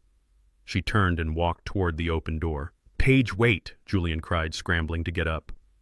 "Where are you going?" "Away," Paige said without looking back. "I am going to find a lawyer. I am going to cut a deal." She walked out into the night, leaving him alone in the dark workshop. Julian sat there surrounded by the evidence of his failures. He looked at the safe. He looked at the papers. He started to laugh. It was a broken, jagged sound that bounced off the metal walls. He had come for treasure. He had found chains. I watched him on the screen for a few more minutes. I watched him curl up on the concrete floor, clutching the letter to his chest. He looked small. He looked like the little boy who used to hide in the closet when thunderstorms rolled in. But I didn't feel the urge to go comfort him. Not this time. The storm was here, and for the first time in his life he was going to have to get wet. I closed the app. I turned off the light in my kitchen. The trap was sprung. The cage was locked. I went back to bed. Clara was sleeping soundly. I pulled the covers up. Tomorrow was going to be a busy day. I had a garden to plant with Mia, and Julian had a lot of dishes to wash if he wanted to start paying off that $400,000. Interest was accruing every second. They say that when you strip a man of his dignity, he has two choices. He can stand up and rebuild himself from the ashes, or he can lay down and let the wind blow him away. Julian Coleman was about to find out which kind of man he was. It was 10 o'clock in the morning on a Tuesday. The sky was a bruised gray color, threatening rain, but never quite delivering it. Julian and Paige were standing in the parking lot of a high-end pawn shop in downtown Richmond. They looked like refugees from a fashion show that had gone terribly wrong. Julian was wearing his wrinkled suit, the one he had climbed the fence with. Paige was wearing her designer sneakers that were now caked in dried mud from the salvage yard. They were there to sell the last things they owned. Julian was clutching his wrist. On it sat a Rolex Daytona. It was a beautiful watch, stainless steel and ceramic bezel. I had given it to him when he graduated college. He loved that watch more than he loved most people. He used to polish it every night. He used to hold his arm up at dinner parties just so the light would catch the face. Paige was holding her wedding ring, a 3-carat diamond solitaire. It was the ring Julian had bought with my money years ago. They walked toward the pawn shop door. They were arguing. "We should ask for $20,000, Julian hissed. "The watch alone is worth 30. Just get what you can." Paige snapped. "I am hungry, Julian. I haven't eaten a real meal in 2 days. Just sell the damn thing so we can get a hotel room and figure this out." They reached for the door handle. But before they could open it, a truck pulled into the parking lot. It wasn't a customer. It was a flatbed tow truck. It was big and loud and smelled of diesel fumes. It pulled up right behind the rental car Julian and Paige had been using. The driver jumped out. He was a big man with a clipboard. He didn't look at the rental car. He looked at Julian. "Are you Julian Coleman?" he asked. Julian clutched his wrist protectively. "Yes." "Who are you?" The man checked his clipboard. "I am here for the assets," he said. "What assets?" Julian asked, stepping back. "We don't have anything left. My father took the house. He took the accounts. Leave us alone." The driver shook his head. "I am not here for the house, Mr. Coleman. I have a writ of execution here authorized by your primary creditor." He pointed a thick finger at Julian's wrist. "The watch," he said. Julian froze. He covered the Rolex with his other hand. "No," he whispered. "No way. This is a gift. It is personal property. You can't take this." The driver held up the paper. "According to the judgment filed this morning by the Miller Heritage Trust, all personal liquid assets are subject to immediate seizure to satisfy the outstanding debt of $450,000. The watch is listed by serial number." He looked at Paige. "And the ring, ma'am." Paige gasped. She curled her hand into a fist. "This is my wedding ring," she screamed. "It is sentimental." The driver shrugged. "It is a diamond, ma'am, and it was purchased with funds that are now subject to the lien. Hand it over or I call the police and we do this the hard way." Julian looked at the driver. He looked at the pawn shop door just 10 feet away. He realized he had been seconds away from cash, seconds away from a meal, and I had snatched it away at the finish line. He didn't fight. He didn't have the fight left in him. Slowly, painfully, he unclasped the watch. He felt the weight of it leave his wrist. It felt like he was cutting off a hand. He handed it to the driver. "Take it," he whispered. "Just take it." Paige was crying. She pulled the ring off her finger. She threw it at the driver. It hit his chest and fell to the asphalt. "I hate you," she screamed at the sky. "I hate you, Ray Coleman." The driver picked up the ring. He put the watch and the ring into an evidence bag. "Thank you, folks," he said. "That knocks about $30,000 off the debt, only $420,000 to go." He turned to get back in his truck. "Wait," Julian said. "You are blocking our car. We need to leave." The driver stopped. He looked at the rental car, then he looked at his clipboard again. "Oh, that reminds me," he said. He walked over to the rental car. He pulled a device out of his pocket. He scanned the barcode on the windshield. "This vehicle was rented using a credit card ending in 4598, correct?" "Yes," Julian said. "So what?" "That card has been reported for fraud and delinquency," the driver said. "The rental company has authorized a repossession." He walked to the back of the truck and lowered the hook. "No," Julian screamed, running toward the car. "No, you can't. Our suitcases are in there. Our clothes." "It is raining." The driver ignored him. He hooked up the car. He pressed a lever. The winch whined. The car lifted off the ground. Julian grabbed the door handle, trying to open it, trying to get his bag out. "Let it go, son," the driver warned, "unless you want to get towed to the impound lot with it." Julian let go. He stepped back. He watched as his last mode of transportation, his last shelter, was hoisted into the air. The driver climbed into the cab. He started the engine. "Have a nice day, folks," he said. The truck rumbled out of the parking lot, carrying the watch, the ring, and the car. Silence descended on the asphalt. Julian stood there. He was wearing a dirty suit. He had no phone because the service had been cut off an hour ago. He had no watch. He had no car. He had no money. He turned to look at Paige. He expected to see her crying. He expected to see her angry. He expected to see his partner in crime ready to scheme their way out of this. But Paige wasn't crying anymore. She was standing very still. Her face was dry. Her eyes were cold. She was looking at Julian like he was a stranger she had just met at a bus stop and didn't particularly like. "Paige," Julian said, his voice trembling. "Paige, what do? We have to call someone. Maybe your parents. Maybe we can—" Paige laughed. It was a short, sharp sound like glass breaking. "My parents?" she asked. "My parents told me not to marry you, Julian. They said you were a spoiled brat with no ambition. They said you were riding your father's coattails." She shook her head. "I defended you. I told them you were a visionary. I told them you were going to be richer than your father ever was." She looked him up and down. She looked at his torn pants. She looked at his empty wrist. "God, was I wrong?" she whispered. "Paige, don't talk like that," Julian pleaded, reaching for her hand. "We are a team. We can fix this. We just need to—" "Don't touch me," she snapped, pulling her hand away. "There is no we, Julian. Not anymore." She reached into her pocket. She pulled out a piece of paper. It was wrinkled. It was damp. "What is that?" Julian asked. Paige unfolded it. "I went to see a lawyer yesterday," she said. "While you were crying in the motel room, I went to see a divorce attorney." "Divorce," Julian whispered. The word hit him harder than the loss of the money. "Divorce. You can't. Not now."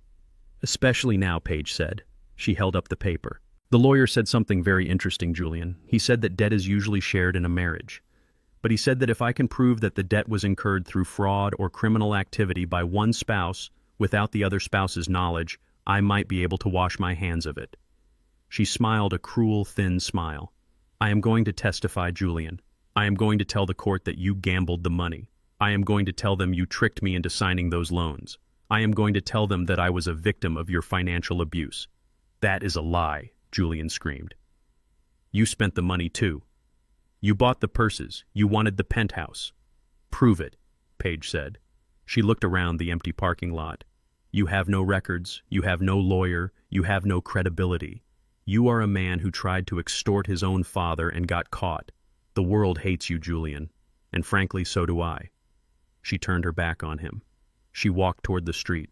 "Where are you going?" Julian yelled. "Paige, come back. You can't leave me here. I have nothing." Paige stopped. She looked over her shoulder. "You have your debt," she said. She raised her hand. A taxi that was driving by slowed down. She must have hidden a $20 bill somewhere because she opened the door and got in. She didn't look back as the taxi pulled away. Julian stood alone in the center of the parking lot. The wind picked up.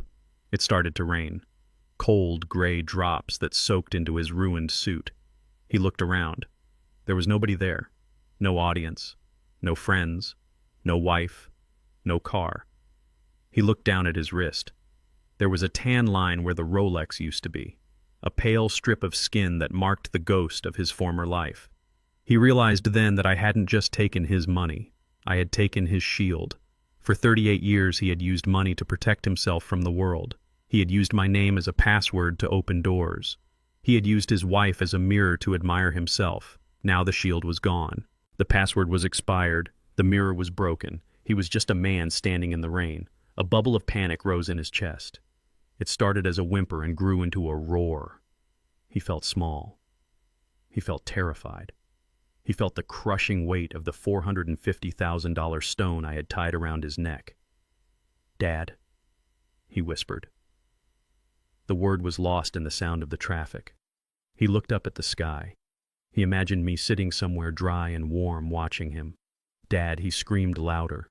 He fell to his knees on the wet asphalt. He didn't care about his pants anymore. He didn't care about his dignity. "Dad, help me." He screamed my name over and over again until his voice cracked. He screamed until his throat bled. He screamed for the father he had tried to kill. He screamed for the savior he had rejected. But nobody came. The rain kept falling. The cars kept driving by. The world kept turning. I was sitting in my study in Connecticut monitoring the GPS tracker on the rental car. I saw it moving toward the impound lot. I knew the job was done. I took off my glasses and rubbed my eyes. I heard his scream, not with my ears but with my heart. I felt the vibration of his pain. It hurt me. Of course it hurt me. No father wants to see his son on his knees in a parking lot. No father wants to see his child broken. But I sat still. I didn't pick up the phone. I didn't call a lawyer to bail him out. I didn't send a car to pick him up. Because sometimes the only way to save a man from drowning is to let him hit the bottom so he has something solid to push off of. Julian was at the bottom now. The question was whether he would stay there and drown or if he would finally learn how to swim. I closed my laptop. "Swim, son," I whispered to the empty room. "For God's sake, swim." The air in the Caribbean tastes different than the air in Virginia. In Richmond, the air always tasted of asphalt and pollen and old money that had gone stale. Here on this little island off the coast of Turks and Caicos, the air tastes of salt and hibiscus, and something that feels a lot like redemption. It has been 3 months since the parking lot incident. 3 months since I watched my son's life get towed away on a flatbed truck. 3 months since I bought 2 one-way tickets and disappeared for good. We are staying in a private villa that sits on a cliff overlooking a bay so blue it looks like someone spilled ink into the ocean. It is expensive. It costs more a week than Julian used to make in a month. But I do not care about the cost. I spent 40 years saving money for a rainy day. Well, it rained. It poured. And now I am buying the sunshine. I sat on the terrace with a leather-bound journal on my lap. The sun was beginning its slow descent into the water, painting the sky in streaks of violet and gold. The only sound was the rhythmic shushing of the waves against the rocks below and the faint melody of a jazz record playing from inside the house. Etta James. At last. I looked up from my writing. Clara was standing by the railing. She was wearing a loose white linen dress that caught the breeze. Her hair, which used to be pulled back in a tight bun, was loose and flowing silver in the wind. She wasn't wringing her hands anymore. She wasn't looking over her shoulder waiting for Paige to yell at her. She was holding a glass of iced tea, and she was swaying gently to the music. The doctors in Richmond had told me that Clara's dementia was aggressive. They said the stress of her environment was accelerating the decline. They said she would be nonverbal within a year. They were wrong. They didn't account for the power of peace. Since we arrived here, the fog in Clara's mind hasn't vanished, but it has thinned. It is like a morning mist now instead of a heavy storm. She forgets things, yes. She forgets where she put her sunglasses. She forgets what day of the week it is. But she remembers the important things. She remembers how to laugh. She remembers how to dance. And most importantly, she remembers that she is safe. She turned and saw me watching her. A smile spread across her face. It was a genuine smile, the kind that reaches the eyes and makes them crinkle at the corners. "Ray," she called out, "come here. They are playing our song." I put the pen down. I closed the journal. I walked over to her. My legs felt strong. The limp I had carried for years seemed to have evaporated in the tropical heat. I took her hand. It was warm. It wasn't shaking. "May I have this dance, Mrs. Coleman?" I asked. "You may, Mr. Coleman," she said, dipping her head like a southern belle. "But watch your feet. I am wearing sandals." I pulled her close. We moved together on the cool stone of the terrace. We didn't do anything fancy, just a slow, rhythmic sway. My hand on her waist, her head on my chest. I smelled her hair. It smelled of coconut and ocean breeze. It didn't smell of fear anymore. "Do you know where we are, Ray?" she asked softly into my shirt. "We are on an island, Clara," I said. "We are on vacation." She hummed a little note. "It is a long vacation," she said. "The longest," I said. She pulled back and looked at me. Her eyes were clear brown pools of trust. "Are we going back?" she asked. The question hung in the air. For a second I felt a flicker of the old tension, but I looked at her. I looked at the peace in her face. "No, Clara," I said firmly. "We are never going back. We sold the house, remember?" She thought for a moment. Her brow furrowed, then smoothed out. "Oh yes," she said. "The big house." "I didn't like that house, Ray. It was too loud, and the stairs were too steep." She rested her head back on my chest. "I like this house better. It is quiet, and the nice man brings me mangoes in the morning." The nice man was Eduardo, our chef. He treated Clara like a queen. He didn't lock her in a room. He sat with her and peeled fruit and listened to her stories about her childhood, even if she told the same story 3 times in a row. I held her tighter. This is what I fought for. This moment, right here. I thought about Julian. I couldn't help it. A father never truly stops thinking about his son, even when that son is a stranger. I wondered where he was at this exact moment, probably washing dishes at Tony's diner, probably standing in a cloud of steam, his hands raw and red, scraping half-eaten burgers off plates. I wondered if he was angry. I wondered if he was hungry. But as I held my wife, as I felt her heart beating calmly against mine, I realized something that shocked me. I didn't feel guilty. For weeks I had waited for the guilt to come. I had waited to wake up in the middle of the night, sweating, feeling like a monster for disowning my own flesh and blood. I expected the ghost of my fatherly duty to haunt me. But the ghost never came. Instead, I felt a profound sense of balance. I looked over at the journal sitting on the chair. I had been writing an entry just before Clara called me. I knew exactly what I had written. October 24th. The sunset is beautiful tonight. Clara laughed at breakfast today. She actually laughed a belly laugh because a lizard ran across the patio. I haven't heard that sound in 5 years. I spent my whole life building bridges to connect things, but sometimes the most important engineering feat is demolition. You have to blow up the bridge to stop the enemy from crossing. I blew up the bridge to Julian. I cut off the supply line.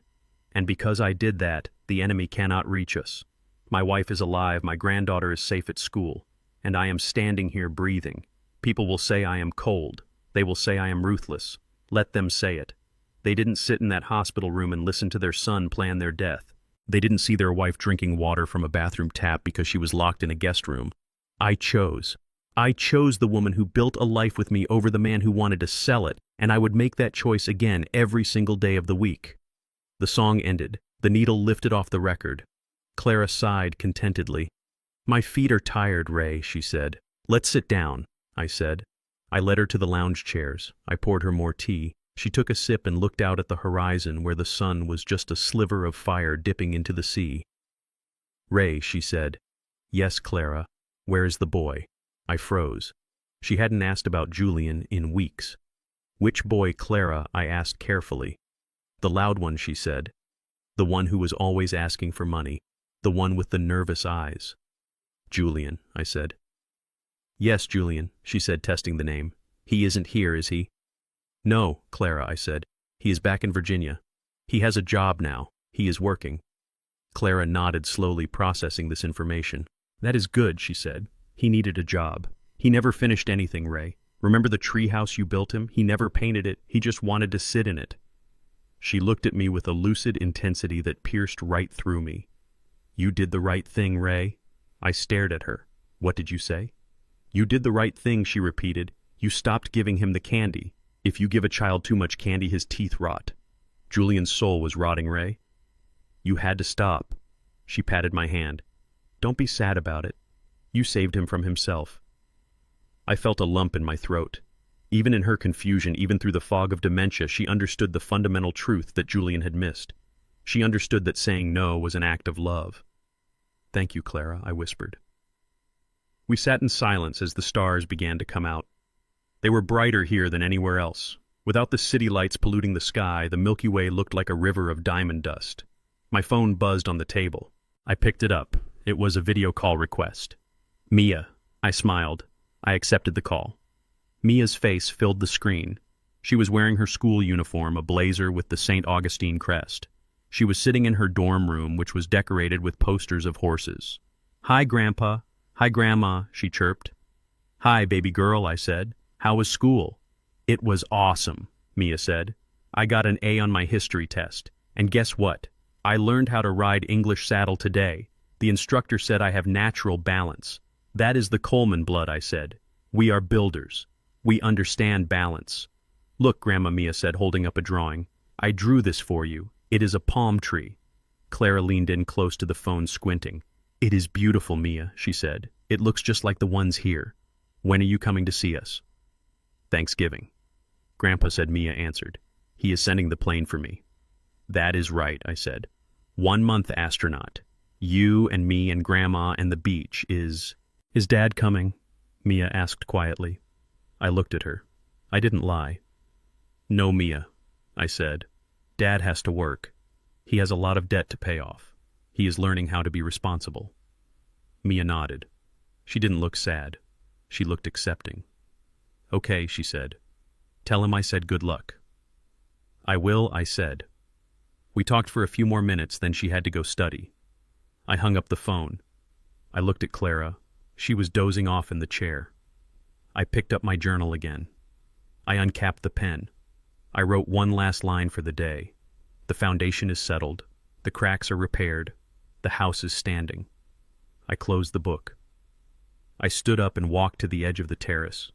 I breathed in the salt air. I was Raymond Coleman. I was a husband. I was a grandfather.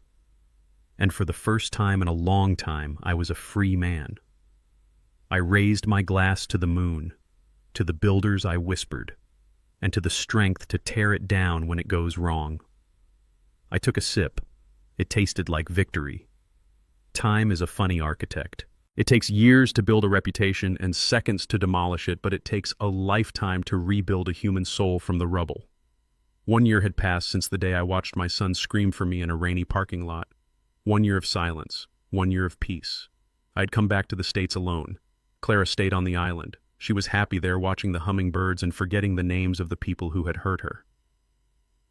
I came back because Mia had a birthday, and a video call is not the same thing as a hug. I wanted to see how tall she had grown. I wanted to see if the light in her eyes was still there. It was.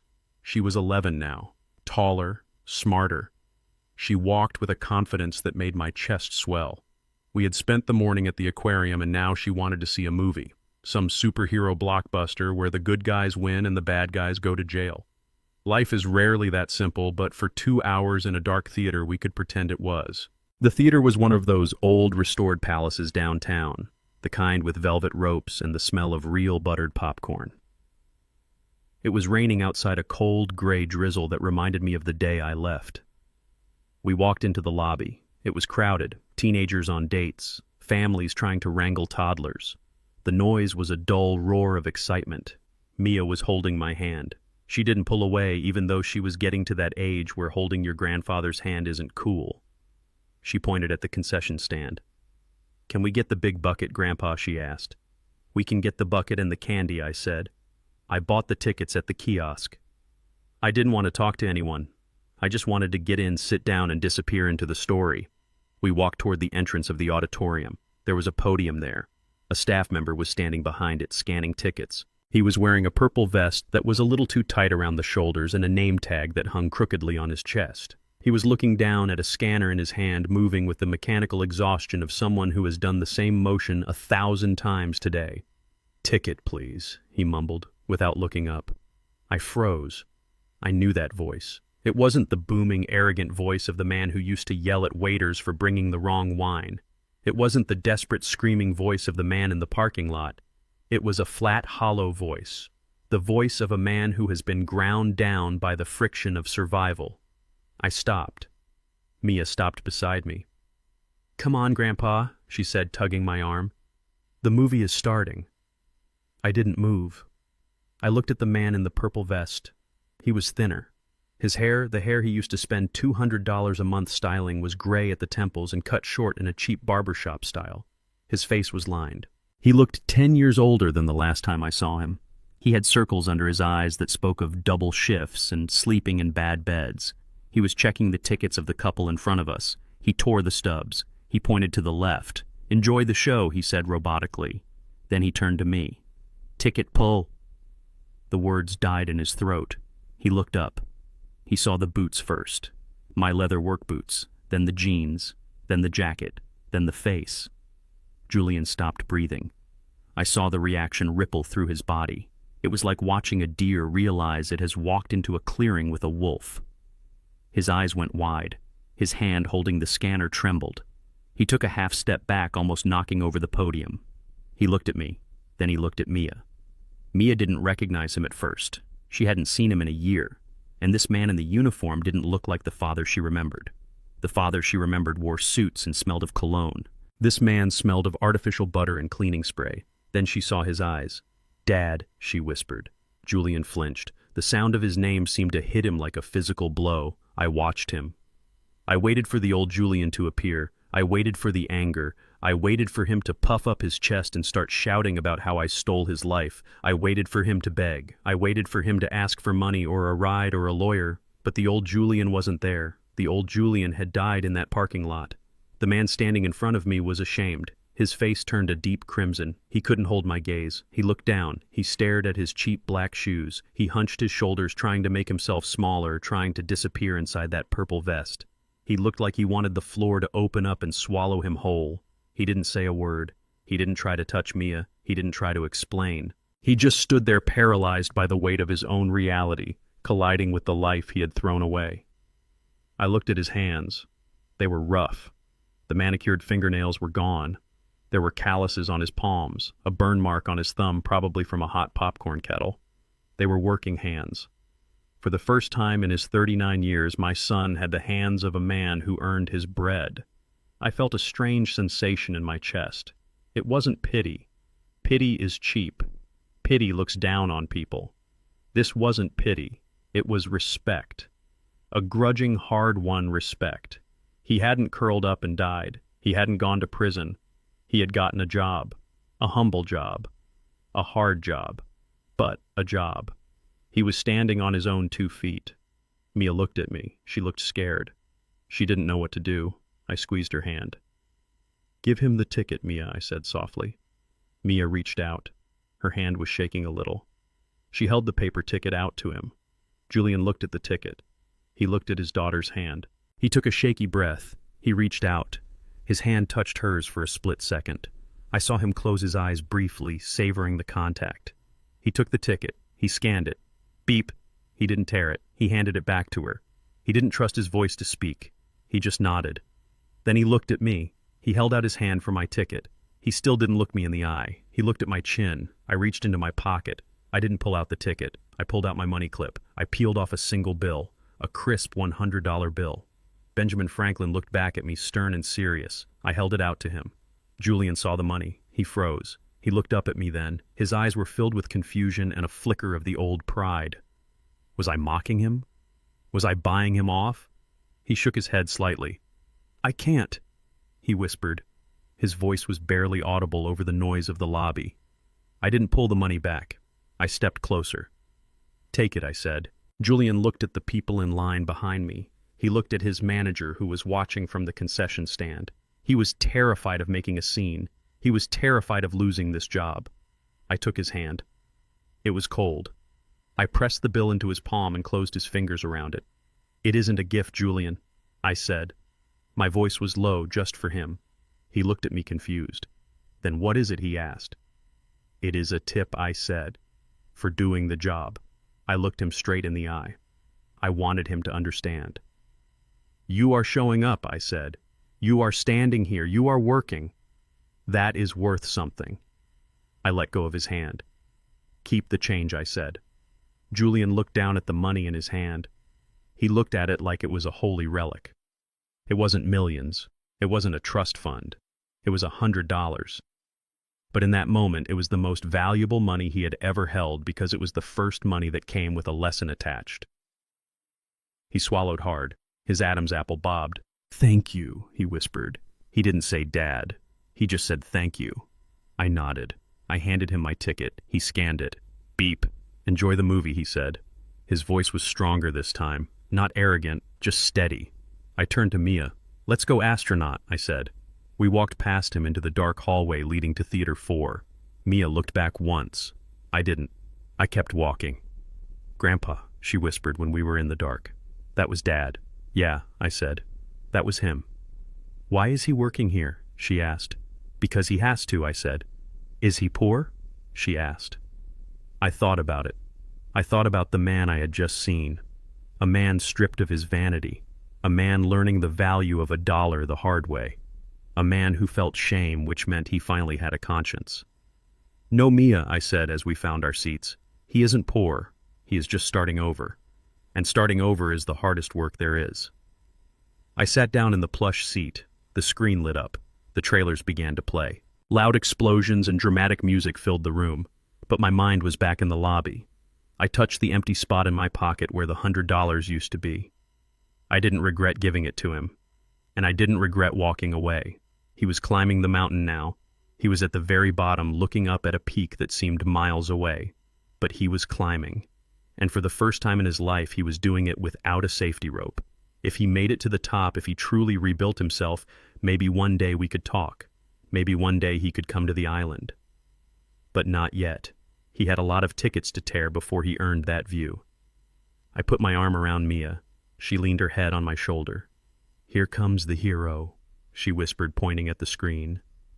I smiled in the darkness. Yeah, I thought. But real heroes don't wear capes. They wear purple vests and stand on their feet for 8 hours a day trying to salvage their dignity. I watched the movie.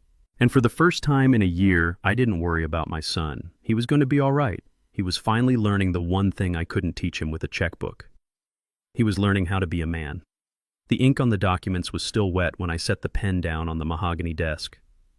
Outside the window of our villa, the Caribbean sun was beginning its slow descent into the turquoise water, painting the sky in strokes of violent orange and soft purple. It was the kind of sunset that makes you believe in God, or at least in the idea that there is some order to this chaotic universe. I looked down at the stack of papers in front of me. It was done. The final piece of the puzzle. The last beam in the structure I had been building for the past year. It was the Mia Coleman Trust. Solomon had argued with me about the terms. He said they were too strict. He said I was trying to rule from the grave. He said Mia might resent me for it when she turned 18 and realized she couldn't touch a dime of her grandfather's millions. Let her resent me, I had told him. Resentment is better than ruin. I would rather she hate me and have a career than love me and end up in a parking lot screaming for help like her father. I picked up the document and read the clauses one last time. Clause 1, the beneficiary. Mia Coleman shall not receive any distribution of principal or interest until she reaches the age of 30. 30, not 18, not 21. 30. By 30, you have made mistakes. You have had your heart broken. You have held a job you hated. You have learned that the world does not owe you a living. 30 is the age when you stop being a child and start being a person. Clause 2. To be eligible for distribution, the beneficiary must provide proof of gainful full-time employment for a consecutive period of 5 years. I smiled at that one. No trust fund babies. No influencers. No life coaches. She had to work. She had to answer to a boss. She had to know what it felt like to earn a paycheck that barely covered the rent, because that is the only way to understand the value of the money I was leaving her. And then there was Clause 3, the Julian Clause. Clause 3. The trustee shall have the absolute discretion to withhold all distributions if there is evidence that the funds are being used to support debts or liabilities incurred by the beneficiary's parents, Julian or Paige Coleman. It was cruel, perhaps, to cut them out so completely, to ensure that Mia could not become their ATM machine in the future. But it was necessary. I knew my son. I knew his nature. If he smelled money, he would come sniffing. He would guilt her. He would manipulate her. He would drain her dry just like he tried to drain me. I was building a wall around her financial future, a wall high enough to keep the wolves out even if the wolves were her own parents. I folded the document and placed it in the envelope. I sealed it with wax. It is for you, astronaut, I whispered. It is a ladder, not an elevator. You have to climb it yourself. I stood up and walked out of the study. The house was quiet. The only sound was the rhythmic shushing of the ocean against the cliffs below and the gentle hum of the ceiling fans. I walked into the master bedroom. The curtains were drawn, blowing slightly in the trade winds. The room smelled of lavender and sea salt. Clara was asleep. She was lying on her side, her silver hair spread out over the white pillowcase like a halo. Her breathing was deep and even. Her face was relaxed. The lines of worry that had etched themselves into her forehead back in Richmond were gone, smoothed away by months of peace and kindness. I walked over to the bed and sat down in the chair I kept there. I did this every night. I sat and watched her sleep. It was my meditation. It was my prayer. I looked at her hands resting on the duvet. They were gnarled with arthritis, but they were beautiful to me. On her left ring finger sat the simple gold band I had placed there 45 years ago. It wasn't the big diamond Paige had thrown at the tow truck driver. It was a $20 band we bought at a pawn shop when we were kids, but it had outlasted everything. I reached out and covered her hand with mine. She didn't wake up. She just sighed a happy, content sound and shifted slightly toward my touch. I thought about the hospital room. I closed my eyes and I was back there.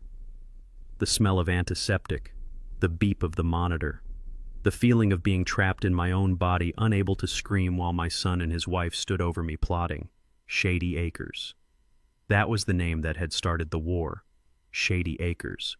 A warehouse for the forgotten. A place where they tied old people to chairs and let them sit in their own filth. That was where they wanted to put her. That was the future they had planned for the woman who had knit their sweaters and baked their birthday cakes. I looked at Clara now, safe in a silk sheet on a private island. I saved her. The realization hit me with the force of a physical blow. I saved her. I didn't save my legacy in the traditional sense. The Coleman name wouldn't be on any new skyscrapers in Virginia. My son wouldn't carry on the business. The mansion was gone. The cars were gone. But this woman was safe. She would never know the smell of urine in a state ward. She would never know the fear of being yelled at by an overworked orderly. She would never be thirsty and unable to ask for water. She would die here, hopefully many years from now. She would die in a bed that smelled of flowers, holding the hand of the man who loved her, listening to the ocean. And if the price for that peace was my relationship with my son, then it was a bargain. I thought about Julian. I thought about him tearing tickets in that movie theater. I thought about the $100 bill I had put in his hand. I didn't hate him anymore. Hate takes energy, and I was too old to waste energy on things that didn't grow. I felt a distant sadness for him, like you feel for a character in a tragedy who refuses to learn his lesson until the final act. He was living the life he had earned, and I was living the life I had built. We were miles apart, worlds apart, and maybe that is how it was meant to be. Some branches on the family tree are rotten, and if you don't prune them, they kill the whole tree. I had pruned the branch. It hurt. It left a scar. But the tree was still standing. I looked at Clara's face again. She smiled in her sleep, dreaming of something pleasant. Maybe she was dreaming of the garden we planted. Maybe she was dreaming of Mia. I squeezed her hand 3 times. 1, 2, 3. I love you. I leaned back in the chair. The room was getting darker, but I didn't turn on the lamp. I liked the twilight. I thought about the vow we made standing at the altar in a small Baptist church half a century ago, for richer or for poorer, in sickness and in health, till death do us part. Most people say those words because they are part of the script. They don't know what they weigh. They don't know that sickness isn't just a cold, it is dementia that steals the person you love day by day. They don't know that poorer isn't just missing a paycheck, it is having your own blood try to rob you. But I knew, and I had kept the vow. I looked at the window where the first star was appearing in the indigo sky. You did good. Ray, I whispered to the empty room. You didn't build a monument of stone. You didn't build a dynasty. You built a fortress around the person you loved, and that is enough. I closed my eyes and listened to the rhythm of my wife's breathing. It was the most beautiful music I had ever heard. We were still here. We were still together. And nobody was ever going to separate us again. Sometimes the people you share your blood with are the ones most eager to spill it. I spent 40 years building a fortune to secure my family's future, only to realize I had neglected to build their character. Waking up in that hospital bed paralyzed but hearing everything was the most painful blessing of my life. It taught me that silence is the loudest way to hear the truth. I learned that you cannot buy loyalty and you cannot inherit integrity. By taking everything away from my son, I didn't ruin him. I gave him the only thing I had left to give the opportunity to finally become a man on his own terms. Protect your peace, even if it means waging war on your own kin. If you enjoyed this story of justice and redemption, please hit that like button and subscribe to the channel. Let me know in the comments below, would you have given Julian a second chance, or did Ray make the right call? I read every single comment. See you in the next story.